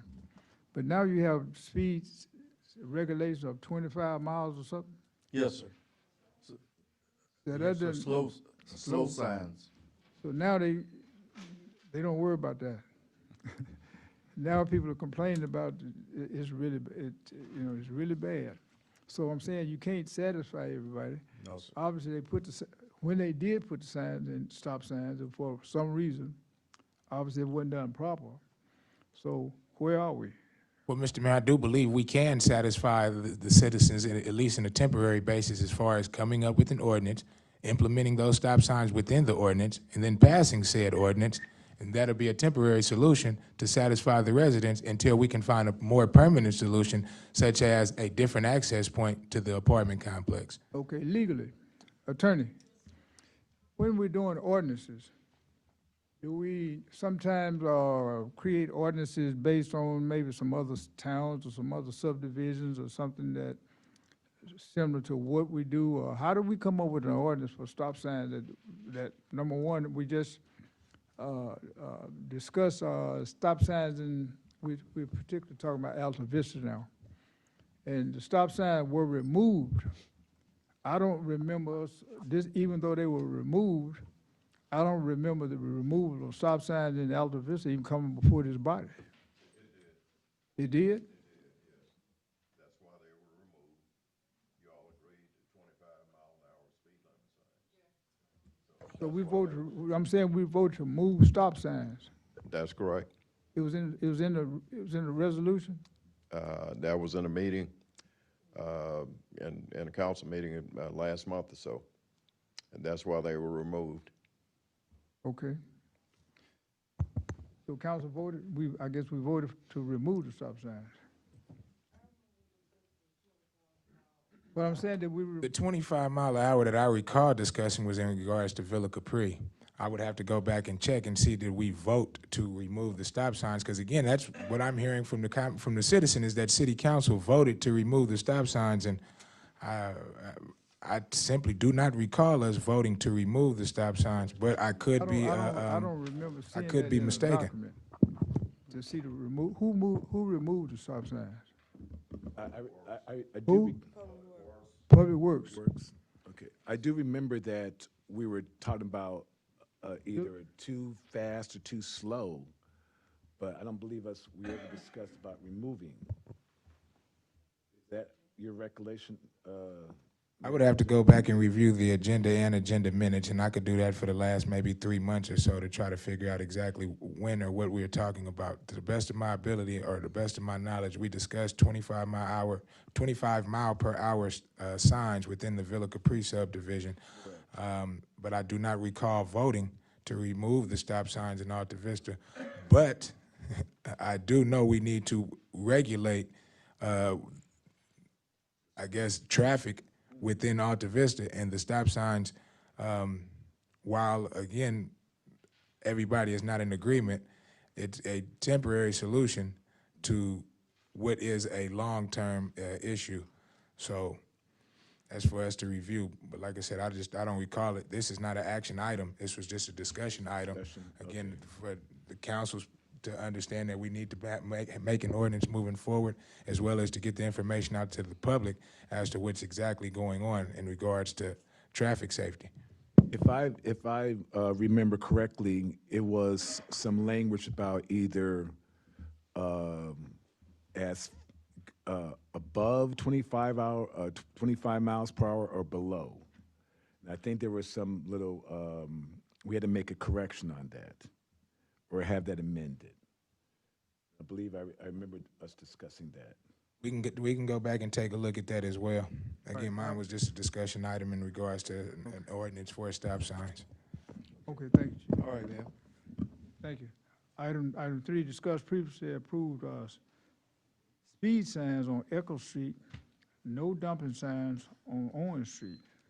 Yes, sir, Mr. Mayor, and again, I'm reiterating this. On August 22nd, 2022, City Council approved placing 2 signs, one sign at on Owens Road, I believe it's 714, or I can't think of the exact address, but on Owens Road next to what used to be Brewbaker's and the Subway parking lot, but placing a no dumping sign where it has typically and historically been dumping right there on Owens and University Drive, as well as a speed sign on Eccles Road. Now, I know the city owns 2 properties on Eccles Road. We own one right at the corner. We own one right at the other end of the corner before you get to the elementary school. My intention at that time was to have some type of speed or safety sign to get people to slow down because it's an elementary school. There should be speed limits telling you that you're in a school zone, considering you're in the immediate vicinity of an elementary school. So that was the intention. However, I'm following up on those because those signs have not been placed, and it's been almost 4 years. Okay, that was passed? August 22nd, 2022. Okay, question.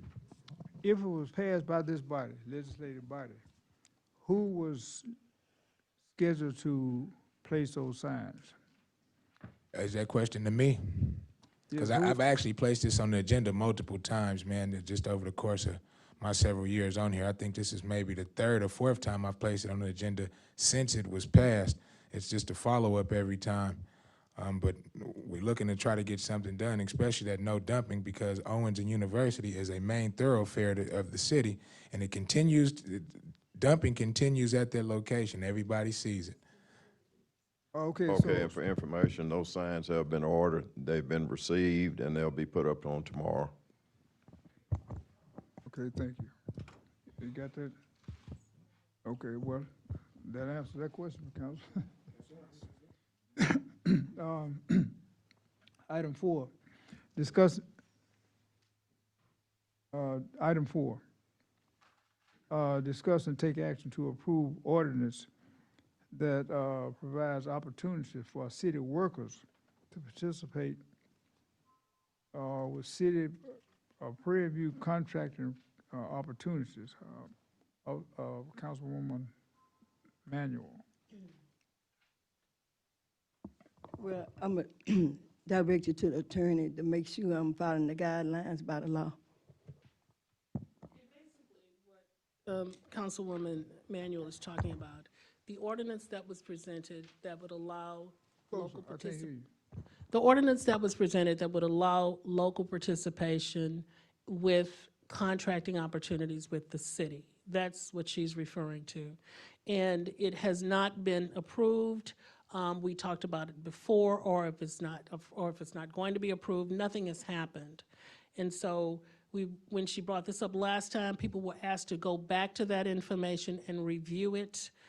It's about a 7 or 8 page piece of documentation which talks about procedures, things of this nature, getting people ready, looking at their credentials, and getting them situated where they could be considered for opportunities that may arise with the city. And so Councilwoman Manuel is trying to keep that on keep pushing it forward so that the people within the city would be able to have some relief in those areas. There's an ordinance that's available for us. Yes, I prepared a documentation when it was requested, and this was a couple of, I would say about 6 weeks ago, maybe a month, 2 months ago. And I stood at the podium and discussed it in depth to try to create this. I believe Ms. Reed talked about it, and if you might want to give her the floor. I don't know, I'm just a little off balance because I understand local vendors, and that's like a best practice thing for the city. Yes. But this says city workers to participate in city contracting opportunities.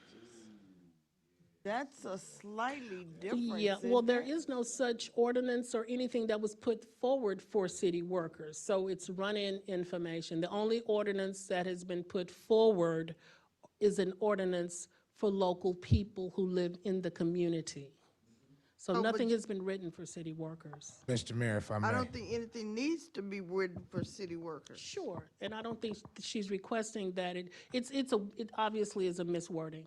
Okay. Is that correct, Ms. Manuel? Yes. Okay. That would have. We should withdraw this item? That would have been my question too, as far as city workers participate. What exactly, or what was it, or what's the intention here? What are we trying to do? Because I agree with Councilwoman Reed on that. Yeah, the city workers can be crossed out. Okay, now And wait, this is hold for- on, let's make sure we got this clear. The ordinance that's written up does not have city workers in it. is Oh, it? no, not at all. It does Okay, not. So in It does other not. words, Mhm. are you saying that maybe we need to bring the ordinance back to us to follow it? Has it been, did we vote on it? No, nothing has been passed at this point. So So- she would have to reword it, and hopefully within that time, people will look at the documentation to try to make, to see if it's something that they want to move forward with.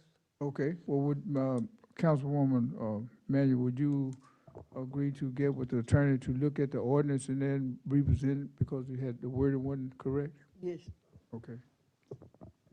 And just for clarity, the wording wasn't correct on the agenda item, not the ordinance in which your intention is, correct? That's correct. It was Okay. not written for city workers. It was written for the people For the within the area. I understand completely. Sure. Thank you. Okay, so was that something that we'll bring back on, in the next meeting, or? Does it have to be brought back in?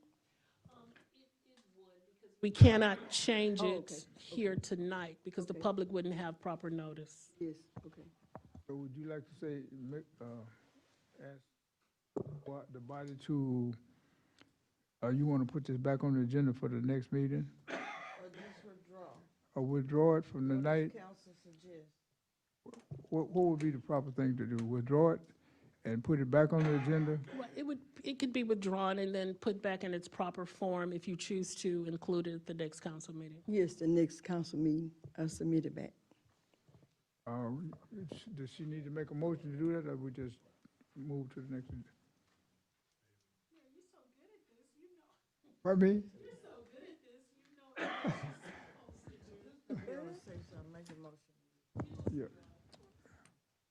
We'll accept, the council can make can agree to a motion to withdraw, accept your motion to withdraw. So you can move to withdraw your motion if you like. So I move to withdraw number 4 item. Item number 4. Second it. The motion has been moved and probably second to withdraw item 4, sponsored by Councilman Barbara Manuel. And that was discuss and take action to approve ordinance that provides opportunity for the city workers, which Ms. Trump misworded. And she agreed to put it back on the next agenda item, next meeting. Discussion. Question. All in favor of the motion, let it be known by saying aye. Aye. All opposed, motion is carried. Item 5, discuss and take action to pay Mr. Perry for the use of equipment in the city after Mr. Kyler Kilpatrick verified the use of his equipment by city workers who attested that they saw and used his equipment throughout most of the city. Councilwoman Manuel. Well, I'm going to direct it back to the attorney for clarification by law.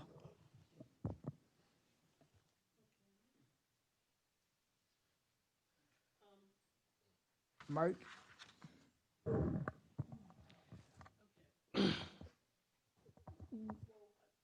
I believe that the question was asked, or the statements were made prior to this council meeting, that they wanted some proof that Mr. Perry's equipment was used by the city. And they asked Mr. Kilpatrick, as you are aware, to go ahead and allow, those individuals who may have used the equipment, because I'm not sure if he was here at that time when it all started, but if they use the equipment, to get some notarized documents, which would be an attestation, to verify that those things actually happened. Mr. Kilpatrick went out and he brought documentation from various city workers indicating the scope and the use of those pieces of equipment. So Ms. Manuel obviously is stating that since that has been done, it is now time to make the decision on what you're going to do in reference to that. I believe Councilman Jackson indicated that some of the equipment, when you rent that equipment, it can cost $1,000 a day, and that's what he indicated. So I'm not sure of the fund amount because it's not here, but so it appeared if they did use the equipment, that price could have been a bargain price because there were more than 1, 2, maybe even 3 or 4 pieces of equipment that was used for that price. Okay, I think the other things, the hindrance in a sense of, or the question of using his personal equipment was it legal? Was it legit for him to use, or was it approved? Who was, okay, well, first of all, it might have not been approved, but how would they get the job done? And then when looking at the amount that it took, that if we had rented the equipment, how much would it have cost? But it's obvious that they did, that based on what Mr. Kilpatrick turned in, they did use his equipment to do the job. So the question is, even though it could be a gray matter in there, but at the same, what do you expect them to do, to use his equipment? Did they get the work done? Mayor? Yes. I've consulted with different cities Do around. you have, need the document? Need the document? Well, the document No, is. I need the document. You say you consulted with Yes. various, I need the document. I did consult Where with is the them. document? I didn't write it down. Well, then we don't have it. But I did consult. Well, you don't have it. All of the council members need But to see the document, sir. I did consult. Where is the document? Okay, can I finish, please? Yes, sir. I consulted with different cities and their public works departments. And I asked them if an independent contractor is providing services and he uses their tools, like what you guys are saying about repaying Mr. Perry for the rental of his tools, and he provides us with a $33,000 bill to pay for the rental of his tools. They told me that that has a lot to do with double dipping, and it also has, they don't, is unethical, and it's a conflict of interest. Then they asked, when I talked with them, is it in the contract? There's nothing in this contract that says we are to pay Mr. Perry for any rental of any items. The very first title on his contract, it says independent contractor agreement. And then right underneath there, it says scope of services. So he provides a service. So if I went to get my hair cut, I pay the service of my haircut. I do not pay for the rental of the clippers or the lights. If someone was to come to you and cut their yard, you pay for their service, independent contract service of getting your yard cut. You do not pay for the rental of their lawnmower. Also, right there on the second page of the independent contract agreement, on number 3, it says the city agrees to pay the contractor a fee of $5,000 per month for services. So if an independent contractor provides services and they use their tools, they do not supposed to require us to pay the rental of their tools to provide their services. Also, under number 4, independent contractor status, the third bulletin point, it says the contractor has no authority to bind the city in any contractual obligation, which this will be us paying back or us reimbursing him for the use of his tools. He's trying to buy, and he has no authority to bind the city in any contractor obligations. And on number 8, it says this entire agreement constitutes the entire understanding between the parties and supersedes any prior agreements or understandings. And it says any amendments must be made in writing and signed by both parties. There has been no amendments made about Mr. Perry getting paid to rent his tools in his use of his services as an independent contractor to the city. There has been no amendments. There's nothing in writing that's been signed by both parties, and there's nothing in this entire contract there's nothing in here about paying Mr. Perry for the rental of his tools that he used when he provided his independent service to the city. When you pay an independent contractor and they use their own tools, you pay for the service. You do not pay for the rental of their tools. Now, with all that said, first of all, I'd like to ask you to make a suggestion, number 1, of what do we do? What would be your suggestion as a council member? Well, I do my suggestion as a councilman member. I say that any invoices that he says that wants to be reimbursed for any, but I don't think he should be paid for the rental of his tools if he's an independent contractor providing a service, and providing that service requires the use of his tools. Okay, I have another question for you. It's agreed upon that the work was done that required equipment. So how would you suggest that he do the work? And, Well, wait, let me finish. And if the work was done and the work required tools, and it was obviously based on the numbers, the price that I think the attorney said the base, and even the price that it costs to even rent equipment. What would be your suggestion that he should have done, you know, in order to get the work done?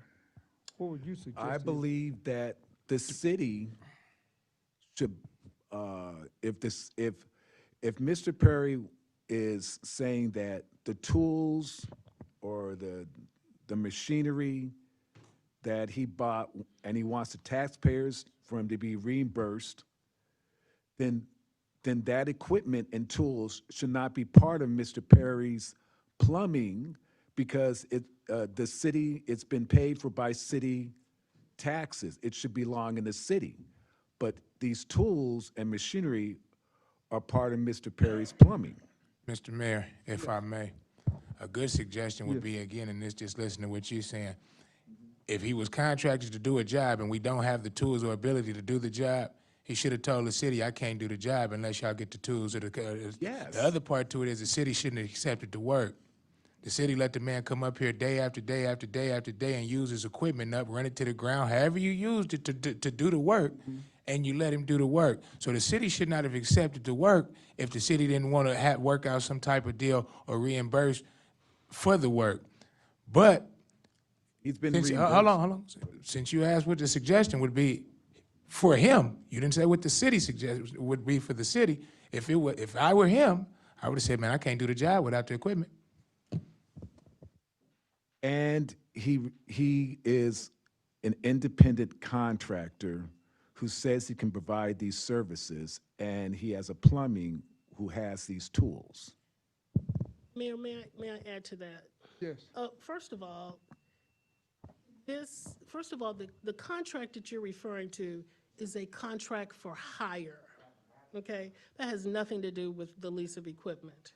Now, several people used this equipment, not just one person. So this one person who is a master plumber, if his equipment stepped on the ground, and as Mr. Councilman Jackson said, if the city chose to use it, then the city should pay for the use of it. If they were not going to pay for it, they should never have allowed it to be used. Except that he's an independent contractor, and these are his tools, and as an independent contractor, he uses these tools to provide the service. Mr. Mayor, for the sake of time, watch this. Ms. Barber, this is your agenda item. Is there any way you would like to move with this agenda item? I move to pay Mr. Perry's money for his equipment used by the city of Prairie View.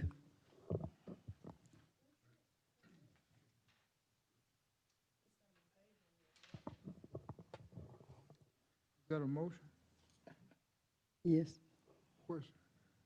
I will submit, even if it's not paid tonight, the issue will continue, and a whole lot of money will be paid other than the money that's going to be asked, because it will be presented in a court of law, and that is for certain. So Well, How let do me, you know that? Well, Mr. again, Mayor. wait, let me say this. First of all, again, you made a strong point. If he was engaged to do the work, and it took equipment to do the work, if the city was not going to accept the work that he was supposed to do, and the city was expecting him under his contract, as you said, then how would you expect him to do the work, number one? The second, this is on the discussion, okay? This is on the discussion. I have the right to discuss, okay? And under discussion, if the city did allow him to do the work, who was managing the system in the first place, somebody had to be over him. So if that's the case, why didn't whoever was over him tell him, well, look, you can't do that because we're not gonna do it like that, okay? So the city did allow him to do the work. If he did not, if he was not supposed to use the equipment to do the work, then the city should have come up with another way to say, well, you just gonna have to hold up on doing work for the city.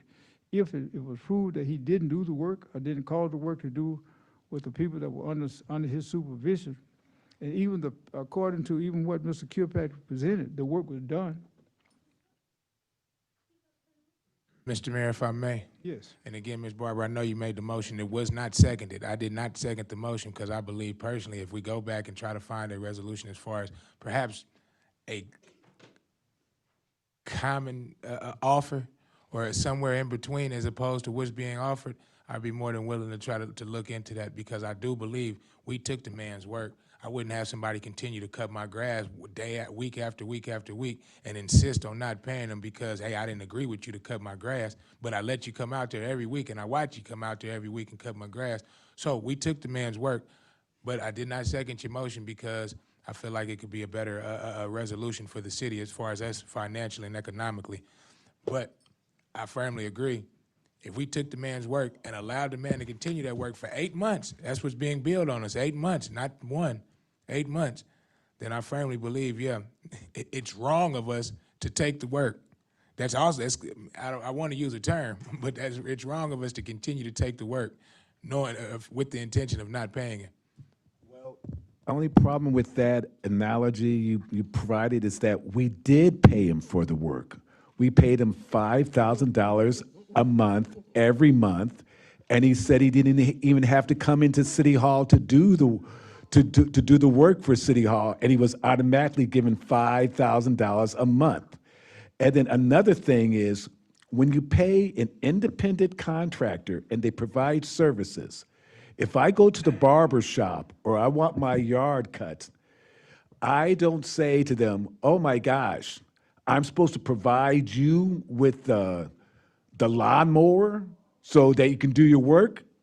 No, the independent contractor who provides the services provides the tools to provide the services. We pay them a set amount. And now the tools he may use may be very expensive. The person who cuts the yard may ride on a $10,000 lawnmower, but we don't pay for the rental of the lawnmower to get our lawn cut. We paid him the amount. And this 8 months, we have been paying him $5,000 a month. So it's all included in the independent contractor agreement, which he's been getting. Mr. Mayor. Yes. There's been a motion made and it wasn't seconded. Can we move on now? Yes, Okay, thank you. Yes, please. And I understand the importance of moving beyond this issue that is no longer live tonight, but I will offer for everyone's benefit that the intelligent business owner is charging you the cost of their equipment in the cost of the service. So if someone shows up at the beginning of a contract and the equipment is available or they are made aware that it will be available, then they wouldn't levy that cost in that contract. But if they find out that the equipment is not available, then they will now add the cost of the equipment to their service.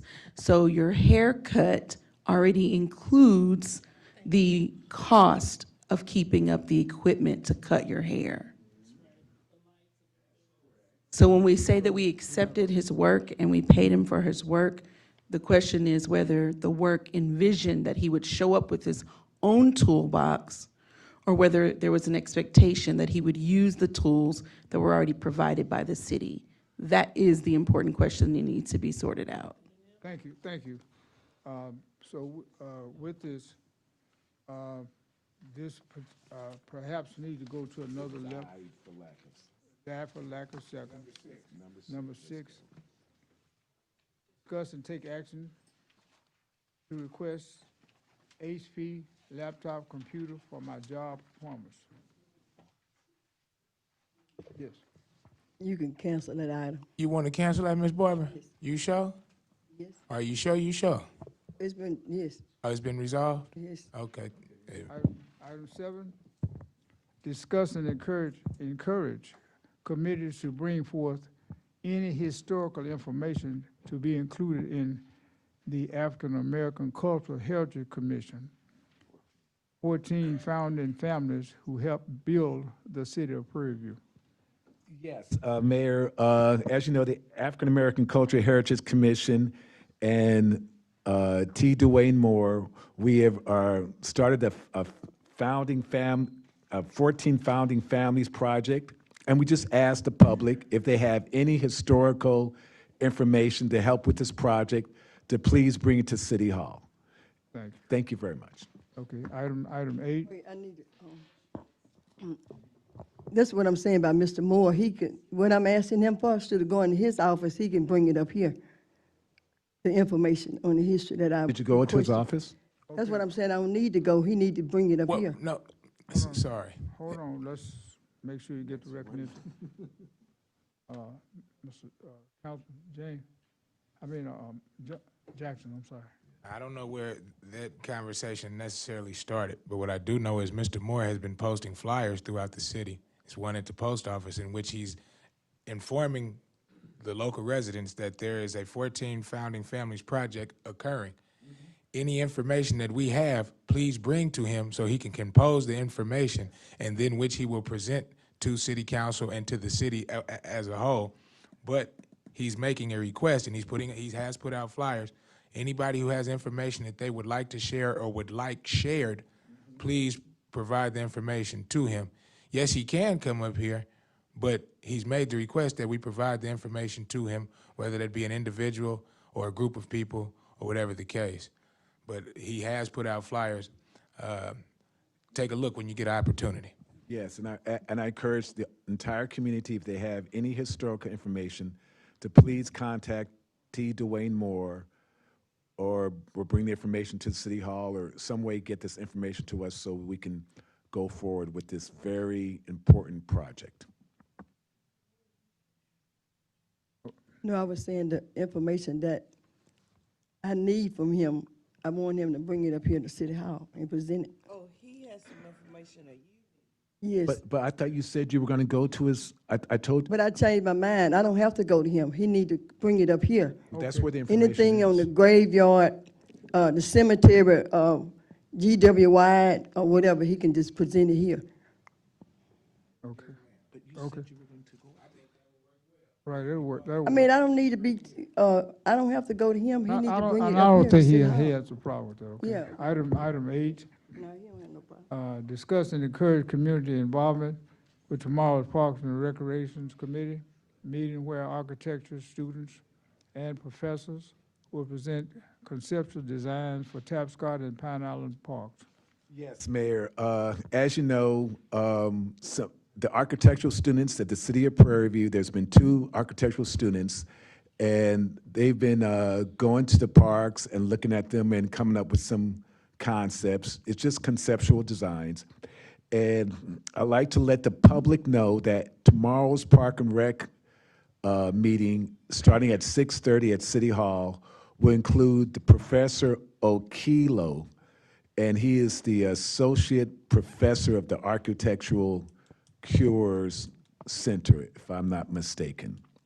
And so I look forward to having a lot of people in the community come to the Parks and Rec Committee meeting tomorrow at 6:30 to see what he has to say about some conceptual designs the architectural students have come up with for the 2 parks. That's all. Thank you. Okay. Item 9, discuss and take action to suspend the removal of political signs in the community until after the election.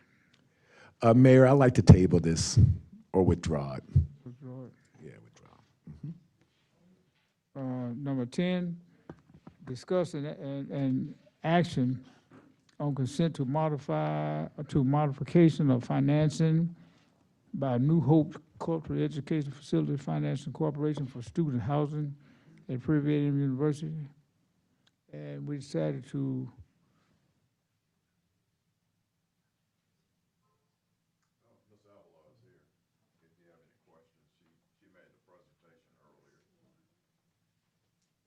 I have a question.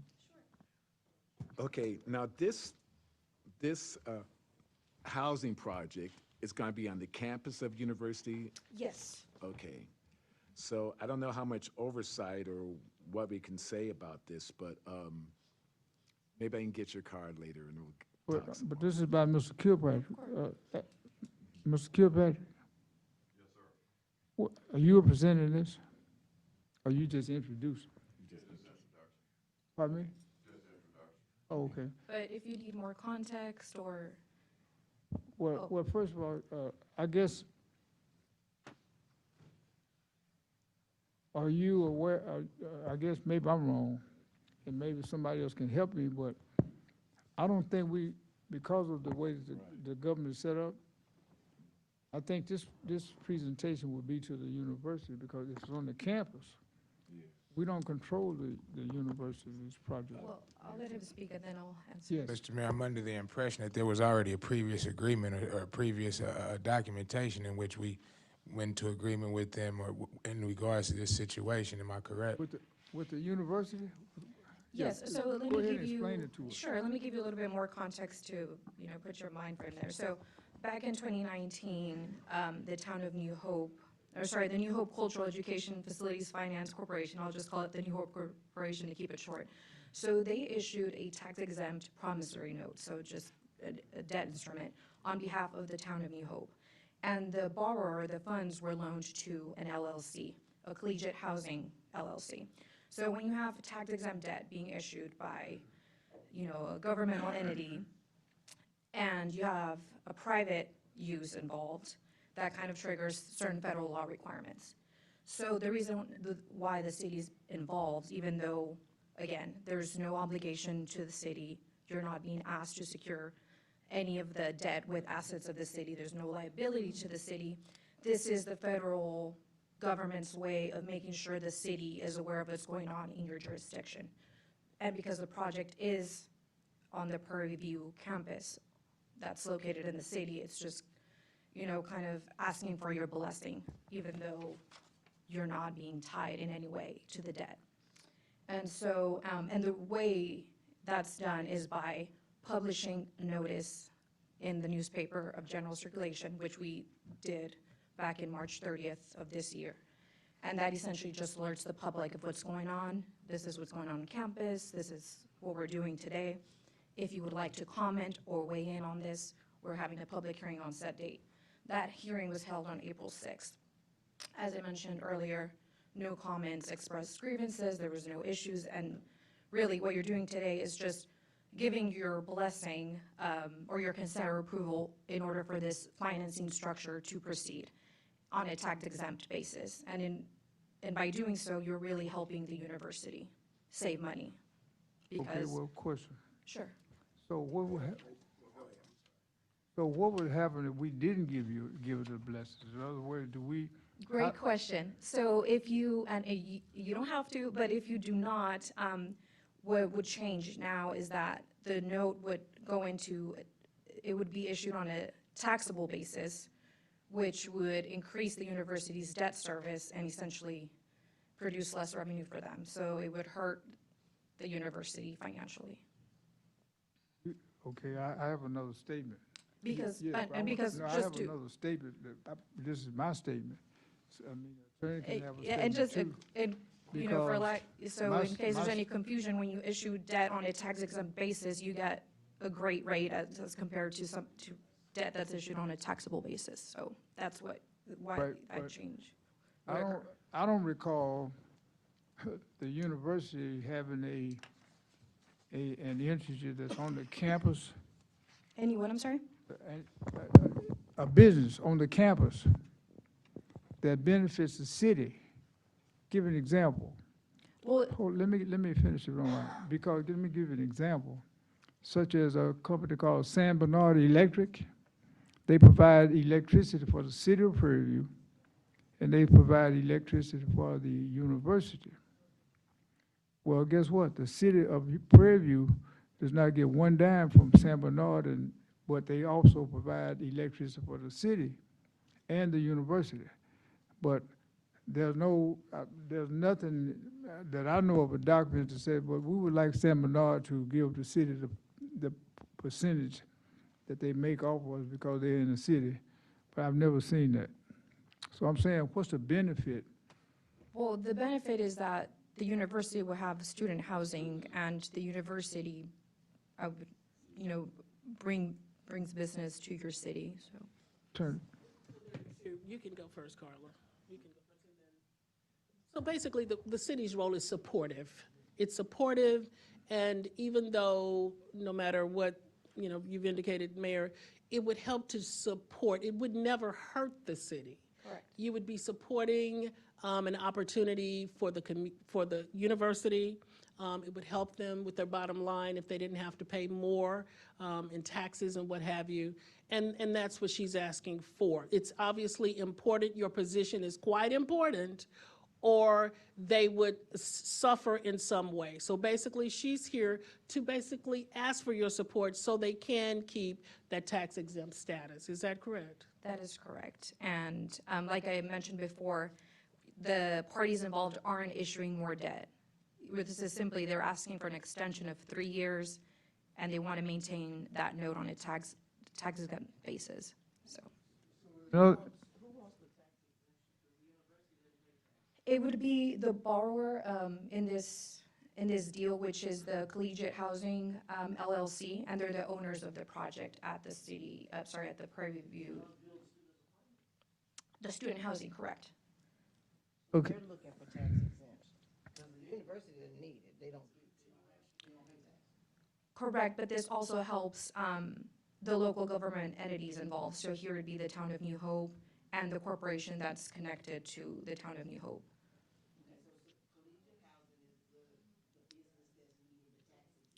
The LLC, yes. I just want to note that I did review the package that was put together, and it does include a resolution from the City Council for the City of Prairie View when this was initially issued. So essentially, you're re-upping a decision that's already been made by the same board. Obviously, not the same individuals, but this same legislative body, and they're seeking an extension of something that already exists. Got another question there. Sure. Would you all be willing to do some business with the city and give us the benefits?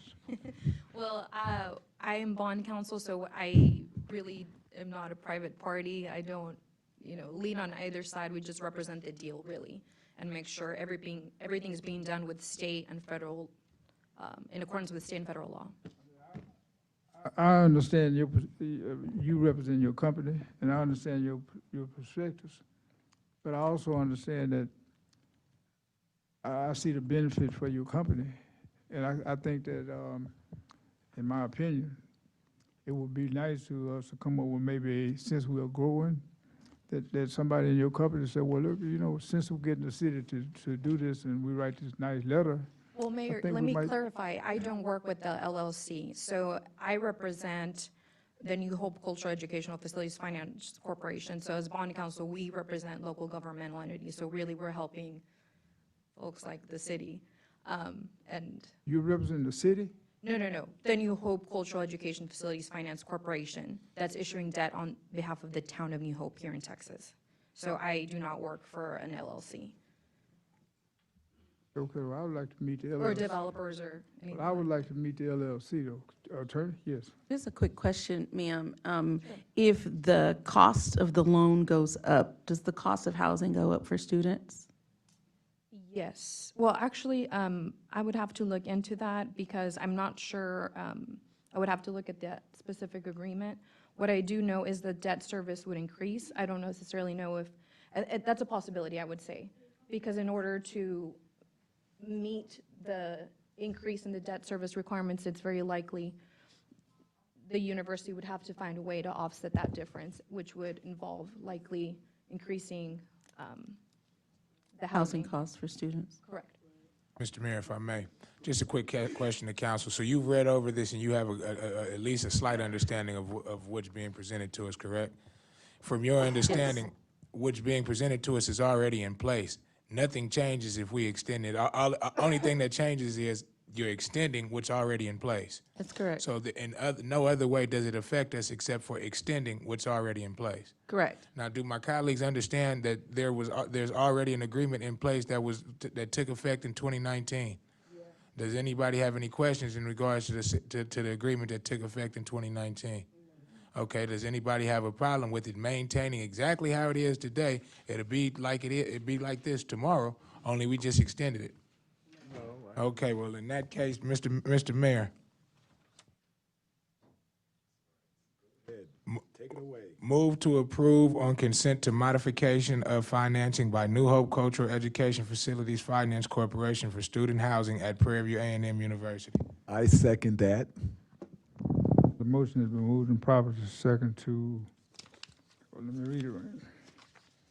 To discuss and take action to modification of financing by New Hope Cultural Education Facility Financial Corporation for student housing at Prairie View A&M University. Discussion. Yes, this Yes. discussion, and I'm piggybacking on what the mayor says because he's looking out for the city's best interest. Would you be willing to do some work with us or talk to whoever you deal with or work with to be able to work with us in a future date or some type of future endeavor to be able to make something happen within the city limits as well? We would love to be able to work with who's ever willing to work and bring business to us. But that's kind of what he was trying to, I guess, get at as far as the benefits for the city in regards to this. So that's just something for you to think about when you go back to your people. But we would love to have more business here in Prairie View that benefits the city of Prairie View. I understand. Understood. Pardon me? I said, understood. Thank you. Oh, thank you. Oh, you sir. say You got approved. Okay. You've heard the motion? All in favor of the motion, let me know by saying aye. Aye. Opposed, motion is carried. Thank you. And Okay, are with we that waiting said- on Ms. Manuel to vote, or? Pardon me? Oh, I was just asking if we were waiting on a council member to vote. Okay. No, we got, you only need 3 out of 5. No, just making sure. Thank you all. Have a nice evening. And Councilmember James, I just relocated to our Dallas office, so I do not have new business cards, but I will shoot you an email. Okay, sure. Unless you have any other follow-up questions. Let me remind the council that probably in the near future, what you just passed, there are probably gonna be other companies coming to do the same thing. Sounds great. Mhm. I just. Congratulations on the growth. I like that. Have a good evening. Thank You you. understand what I'm saying? Yeah, I mean, Executive if I was- session? if I- 11, okay. Item 11, discussion and action issuing a refund to the owner of Waller Independent School District tax account number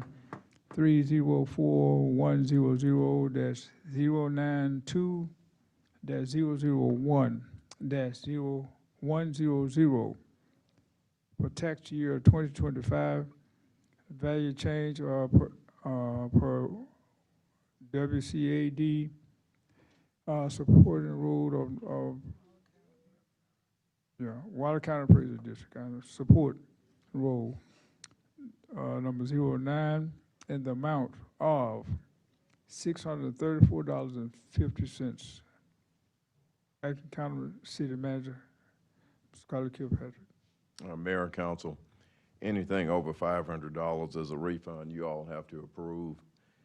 This is a valuation change. Their property value decreased from $318,000 to $231,600, according to Waller County Appraisal District.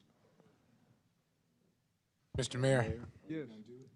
Move to approve, and I guess I gotta read it out because the account. Move to approve an action on issuing a refund to the owner of Waller ISD tax account number 304-100-092-001-100 for tax year 2025 value change per Waller CAD, support road number 9 in the amount of $634.50.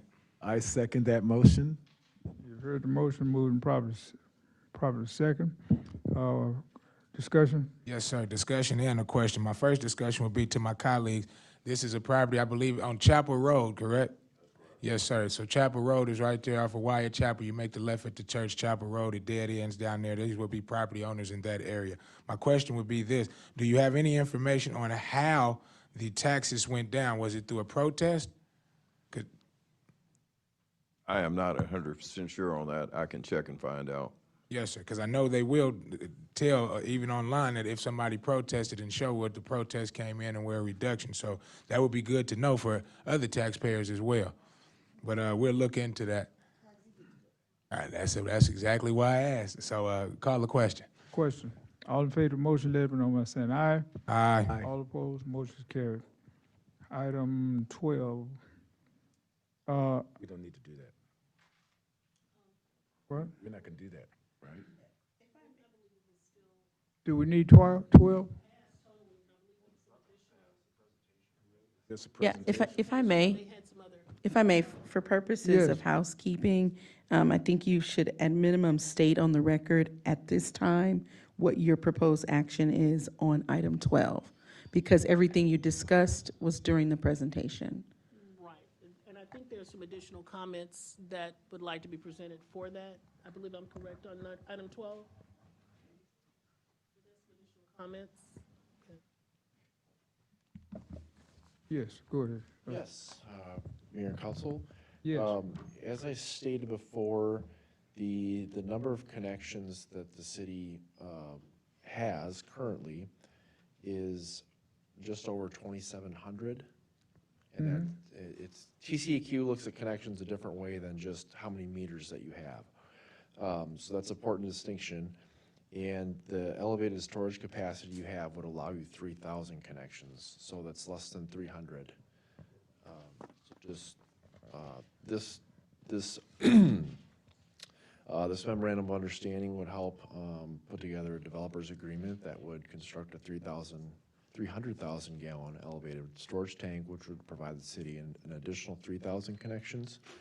I believe that the language in the agreement says that the developer reserves 1,000 of those 3,000, and the city gets the remaining 2,000. Yes, I believe you have a draft of the developer's agreement. I've not seen the draft. I haven't. Yeah, I thought it was in your packets.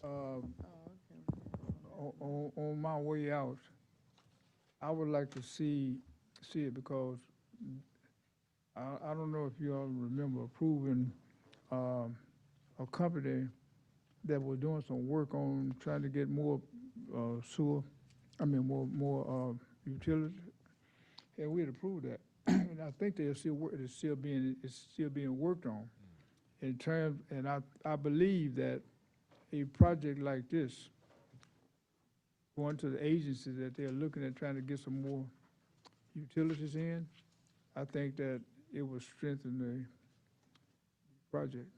But I can pull this up because I know that we did, because, JJ? I think you remember we paid this company. I forgot. Excuse me 1 second, please. Okay. No, I think we already paid the company to do that research. Right, and I don't know where that is, but I think that we should be able to pull that information up that they did, because we paid them to do the study.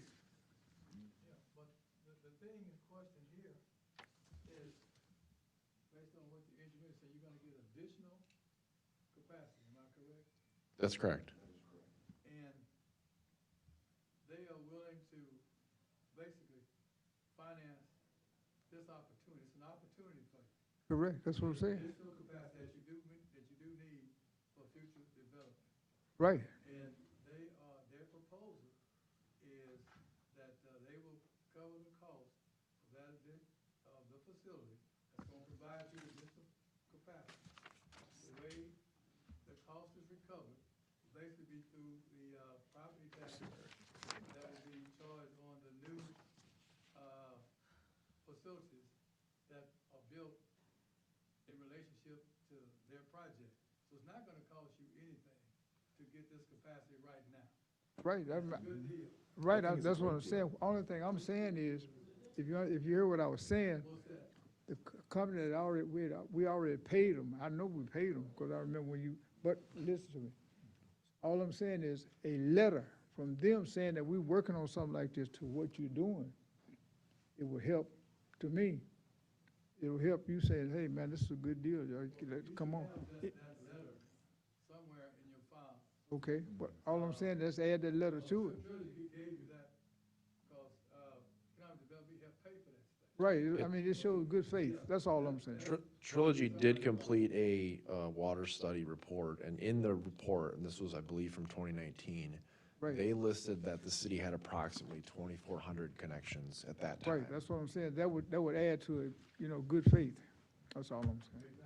Yes, Councilwoman. will you- I was just trying to figure out, I thought we already made a decision about this, because I thought Ms. Reed, Yeah, I believe, y'all were gonna get together. yeah, legal, There'll be a discussion. the suggestion was to for the record, to Right. rediscuss. And found, right. Mr. Emery made a suggestion that you go back to the beginning, which is. Right. Well, in fairness, I believe this is, in my opinion, this is the first step, because without this step, there is no step Right. with, Okay, no, I'm with just, I was just repeating, so I'm planning. just trying to figure out what we're doing.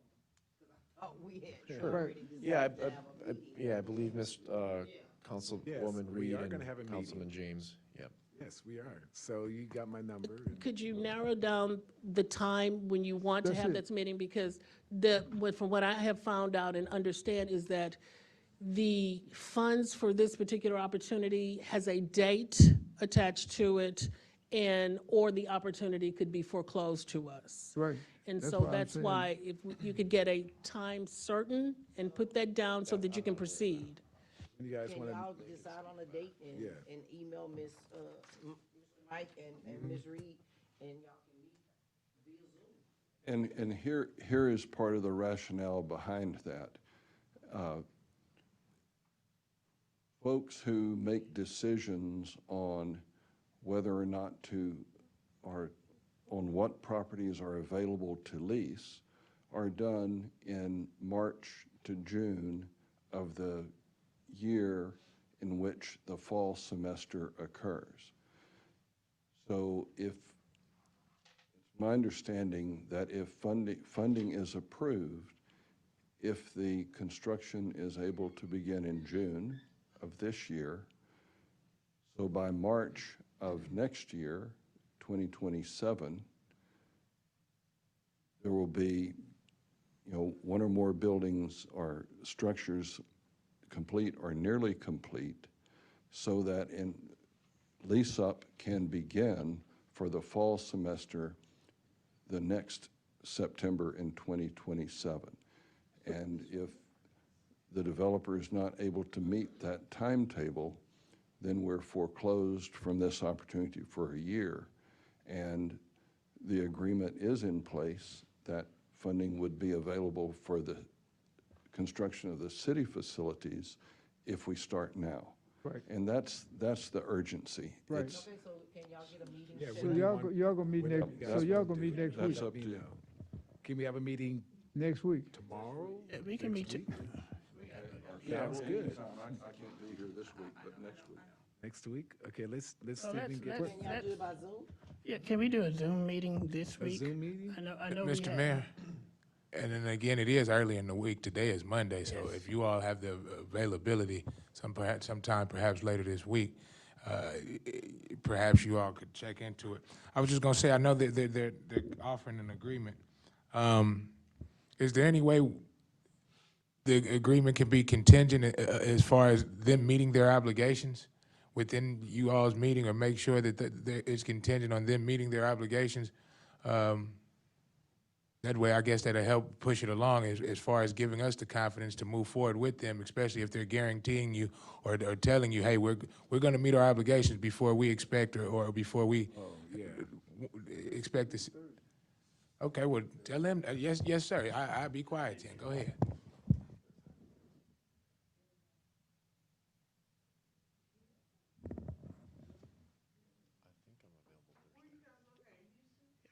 Yeah, we're in Houston. Where you at? We can do Y'all can Zoom. do Zoom. We can do Zoom or Teams, whatever.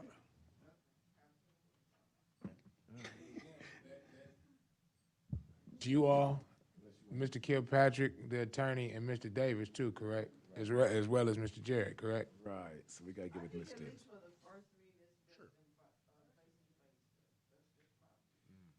Well, if you can make it to the office, I would suggest make it to the office. If it has to be a Zoom, still make it a Zoom, and you can Zoom from the office if that needs be. But whatever's convenient for everybody. All right, we'll work it out. We'll figure it out. All right, give me a call, Jared. All right, okay, thanks. Yeah, I think I'm over. Thursday, I think might work. And then let me just say this before we close. The funds have already been secured. So we have a timeline, well, Mayor, and I want to make this clear. We have a timeline in order that we have to tell our funding source that it's moving forward. So if we push it, I can't meet that deadline. Right. And those funds are taken back out. Got you, And we so that's why, understand. that's the urgency. I got you. I know about that funding. Thank you. Thank you so much. Jared, get their cards and we'll talk later. All right, thank you. All right, okay, cool. 13. Item 13, update from city attorney concerning legal action, Tim Smith. Come on. In reference to the Tim Smith matter, we've reached an agreement, and they're going to non-suit the case, and it needs to be signed. As far as the agreement itself, there is a confidentiality portion of the agreement so we cannot share that information wholly to the public because we're agreeing to confidentiality. Okay. But I think you know what the issues were about de-annexation, and so we've reached an agreement, which could have been done, but anyway, we reached the agreement, and now, but it has to be signed, and we get it back to the attorneys, and they'll file it, and it'll be non-suited, and the case will be over. Okay.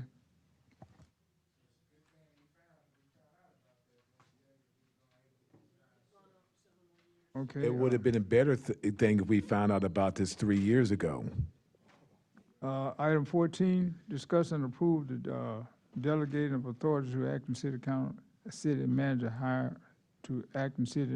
hire, and terminate employees and to fill current vacancies other than city manager, secretary, director of public works.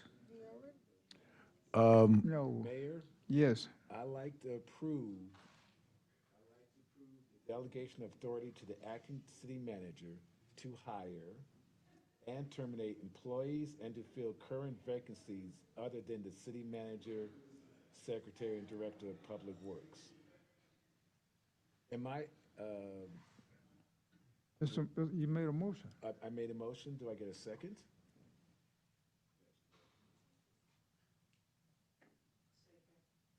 Motion been moved and properly second that is approve the delegation of authority to acting city manager to hire, terminate employees, and to fill current vacancies other than city manager, secretary, and director of public works. Question? I have a question. Yes.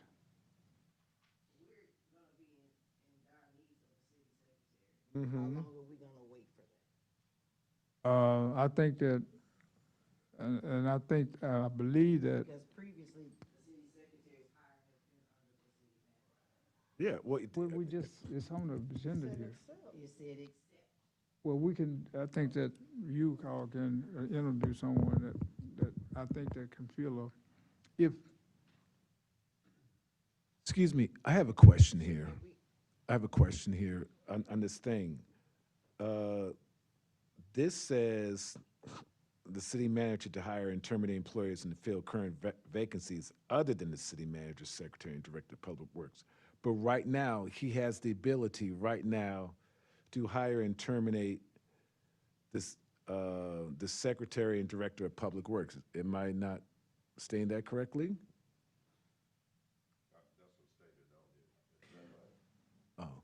The only reason that this was presented like this, if I may, Mr. Kilpatrick, is because the issue with the company who was put in place to bring aboard or to forward the information on the city manager, city secretary, and director of public works until that issue was clarified or you decide what you were going to do with them. That had been already delegated out. So before you can, well, and so they're still sitting there, and you have to make a decision on them because you've delegated those opportunities to that company. So, and from there, I believe it was Councilman James who indicated, and I will say this again, that when the information was acquired, it was to be given to Councilman Jackson, and then he would contact the people at that company. From that point, we put it together, but it was, of course, the law firm. That's not our responsibility from that point. They go ahead and take it from there. If that hasn't been done, or if there's been some issues around that, then they have to look into that. But that had already been delegated, and that's the reason that's on there.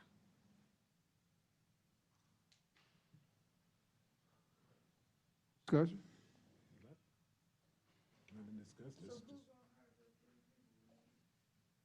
With with the city council interview and, Yes. is that correct?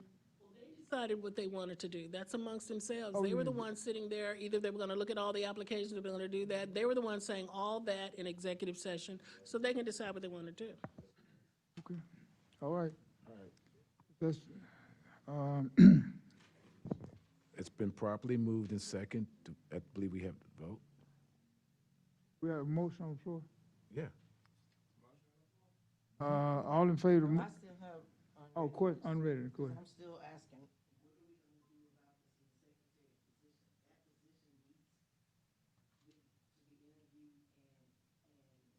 When do we want to build?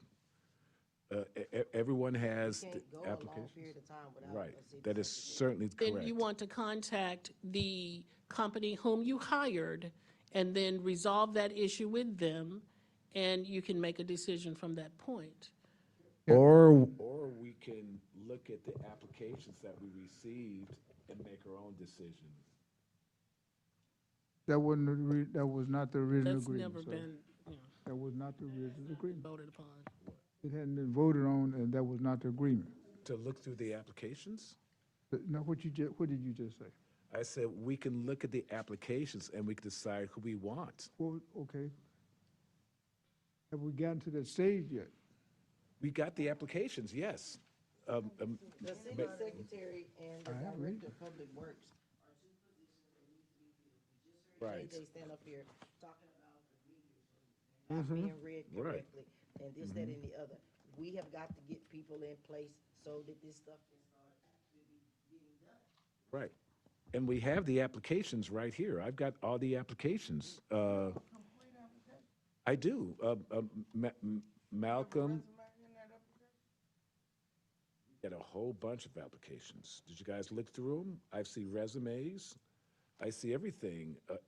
Education certification, Master of Public Affairs, that's one application. I see other applications. Excuse me. I have it all. These are all the applications that were sent, that Mayor Pro Tem Malcolm Jackson sent to all of us. And I printed them out, and they filled this entire folder. Okay, question. Must be about 20 or 12 or whatever. Well, what was the purpose of paying a company to do, what are we, where are we? I thought that we were boiling it down to 3 applications, after they looked at all those applications, and then we were supposed to select somebody. When the council stepped in, they were to, again, confer with the company so that they could move forward. Thank you. That has never happened. That's where I thought we were. For what?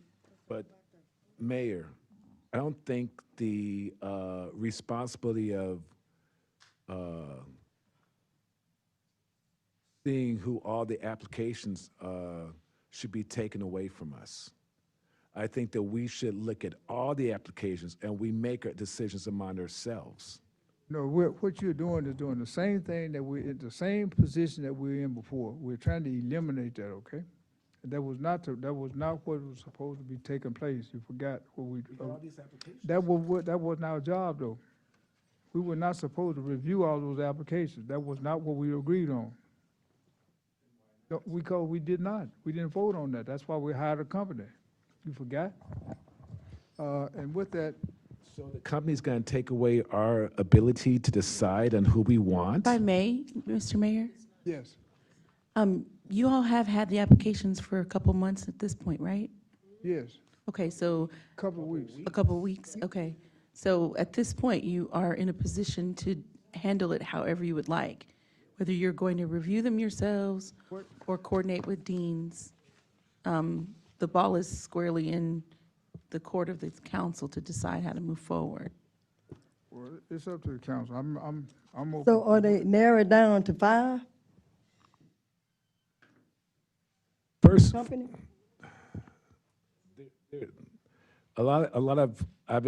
okay. We got these applications, we should look through them, but I noticed there, one application's not involved. What was the deadline? I don't know what the deadline was, but Isidro has submitted his stuff and was prevented from getting it. Was it in the, It was within the deadline. it was not in the deadline, okay? Because I brought it It up. was, Mayor, it was. Isidro Garza indicated that he was not interested in applying for that position for various reasons. I suggest you call him. Isidro, and he's very interested. Well, it's too late because it was December 31st. That was the last of the applications. And It's not happening. okay? prevented, he was prevented from even presenting his application. Let me ask the council, we need to go into executive session. And number one, we can come back and discuss this later. We haven't finished, I don't know if we finished, item 14. You all can continue, whatever you want to do. So- Whatever the pleasure of the I council. think there was a motion made. I motion that we approve delegating the authority to the acting city manager to hire and terminate employees and fill current vacancies other than the city manager, secretary, and director of public works, like, the city manager one is on there. I say we approve what he wants. So, It's not stated like that. no. I move that we approve the delegation of authority to the acting city manager to hire and terminate employees and to fill current vacancies other than city manager, secretary, and director of public works. Do I get a second? Okay, moving. But excuse, huh? No, it's motion on the floor to move it properly, and,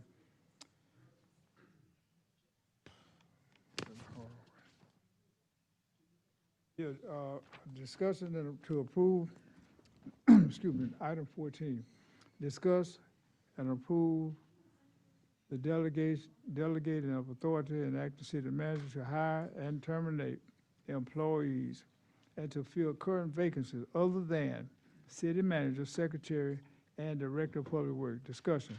Yes. Question. Go ahead. Oh, you go ahead. No, my question was, how do we terminate now? If we wanted to terminate right now, how is somebody terminated now? Other than how we just terminated the secretary through resolution. But if you just had a general worker, let's say in public works, that just went insubordinate, how would we terminate right now at this point?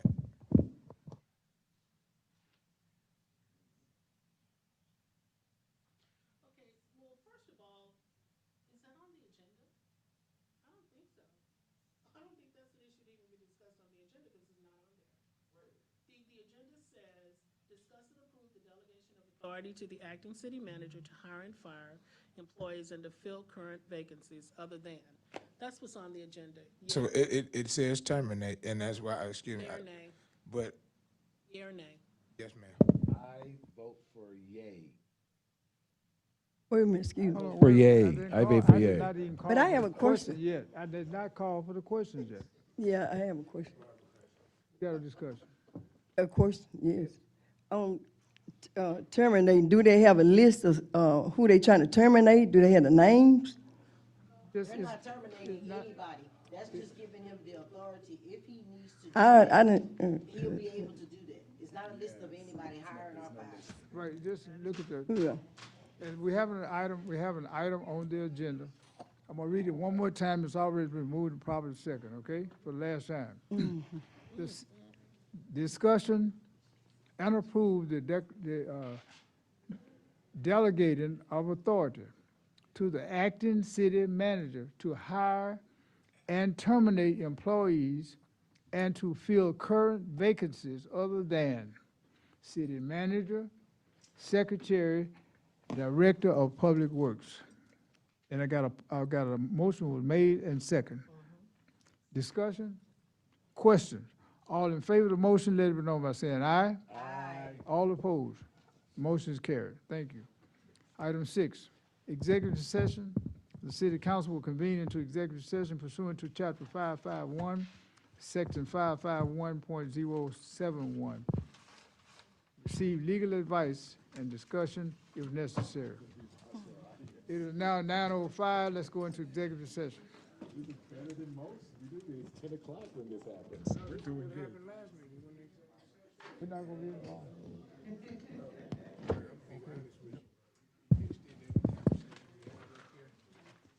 Every single one we have up here is moved to an extension. Any agenda item. The camera, hey, hold on, the camera was too long. Yes.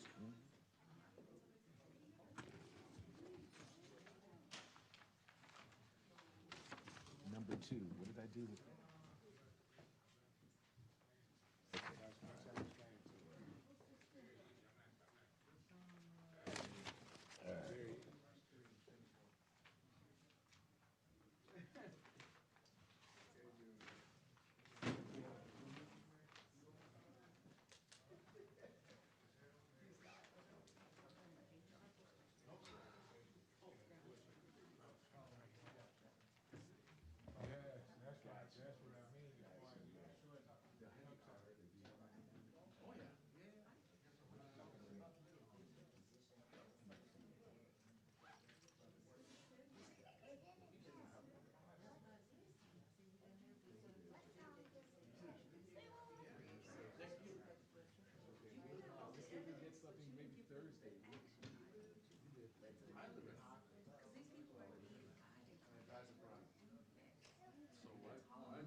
We've got them all scanned, and I've got a box that actually, I meant to bring it, but it's probably better that I didn't.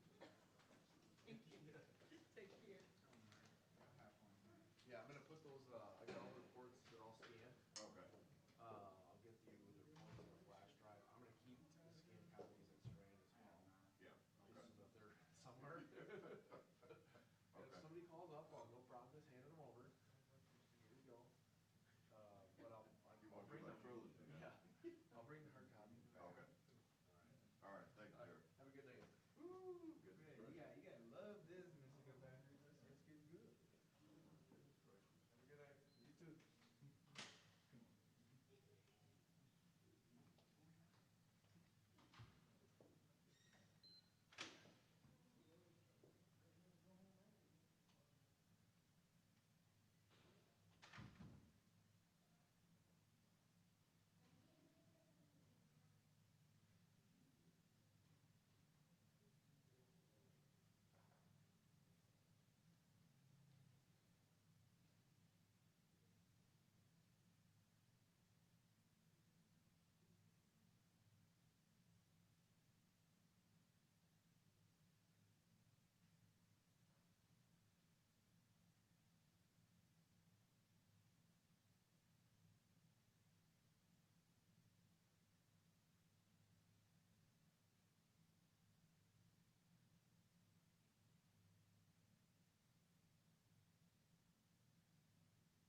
we remember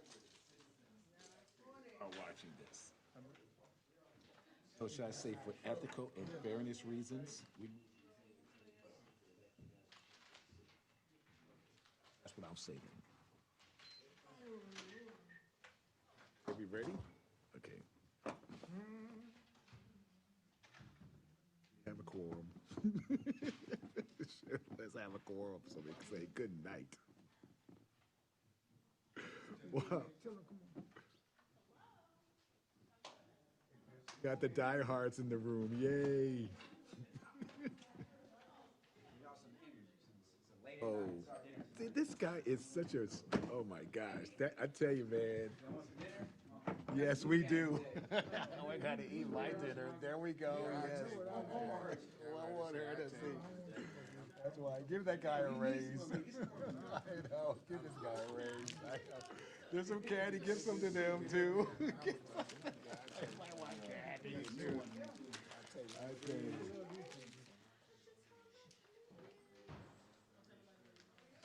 Thank you, thank you, thank you.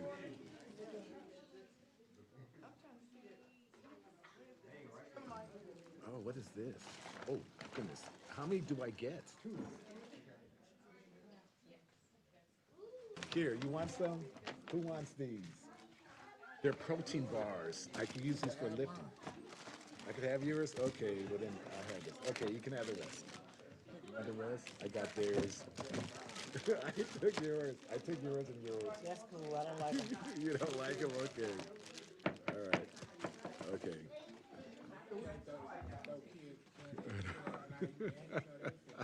All right, let's roll. Let's roll. Let's do this. Okay, I am ready. Okay.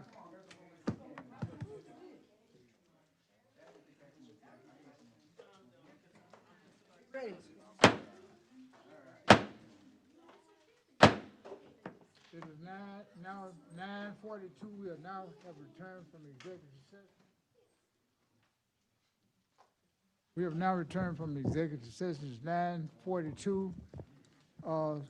Madam Secretary, would you call the roll? Present.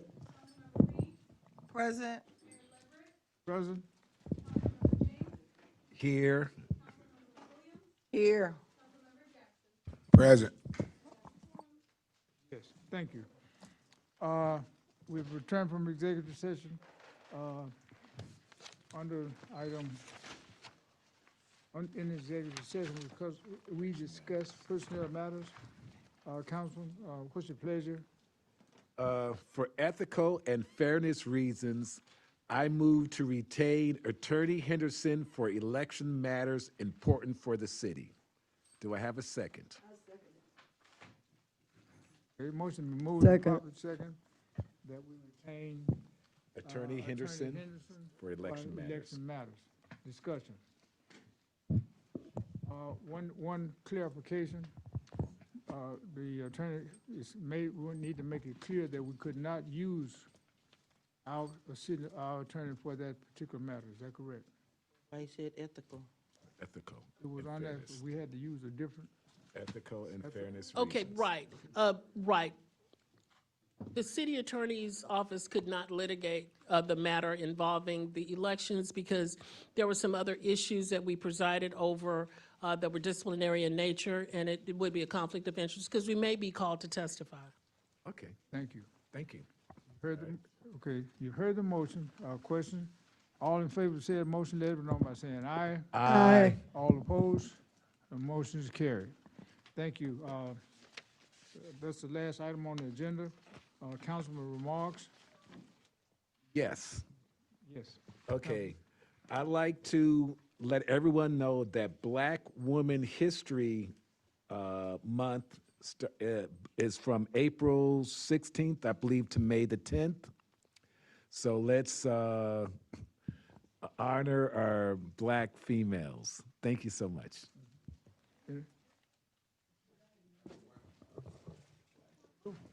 We just thank the citizen for coming out tonight and have a blessed night. Yes, want to thank the residents for coming to city council meetings. Also would like to extend the condolences to the Boyer family. Ms. Boyer, who was a kindergarten teacher, a for real lady, woman in the community. Awesome. Also, we want to say good luck to all the kids who are taking STAR tests on tomorrow. Good luck, get plenty of sleep, and ace the test. That's right. Thank you to all the citizens of Prairie View. Thank you for allowing us to serve.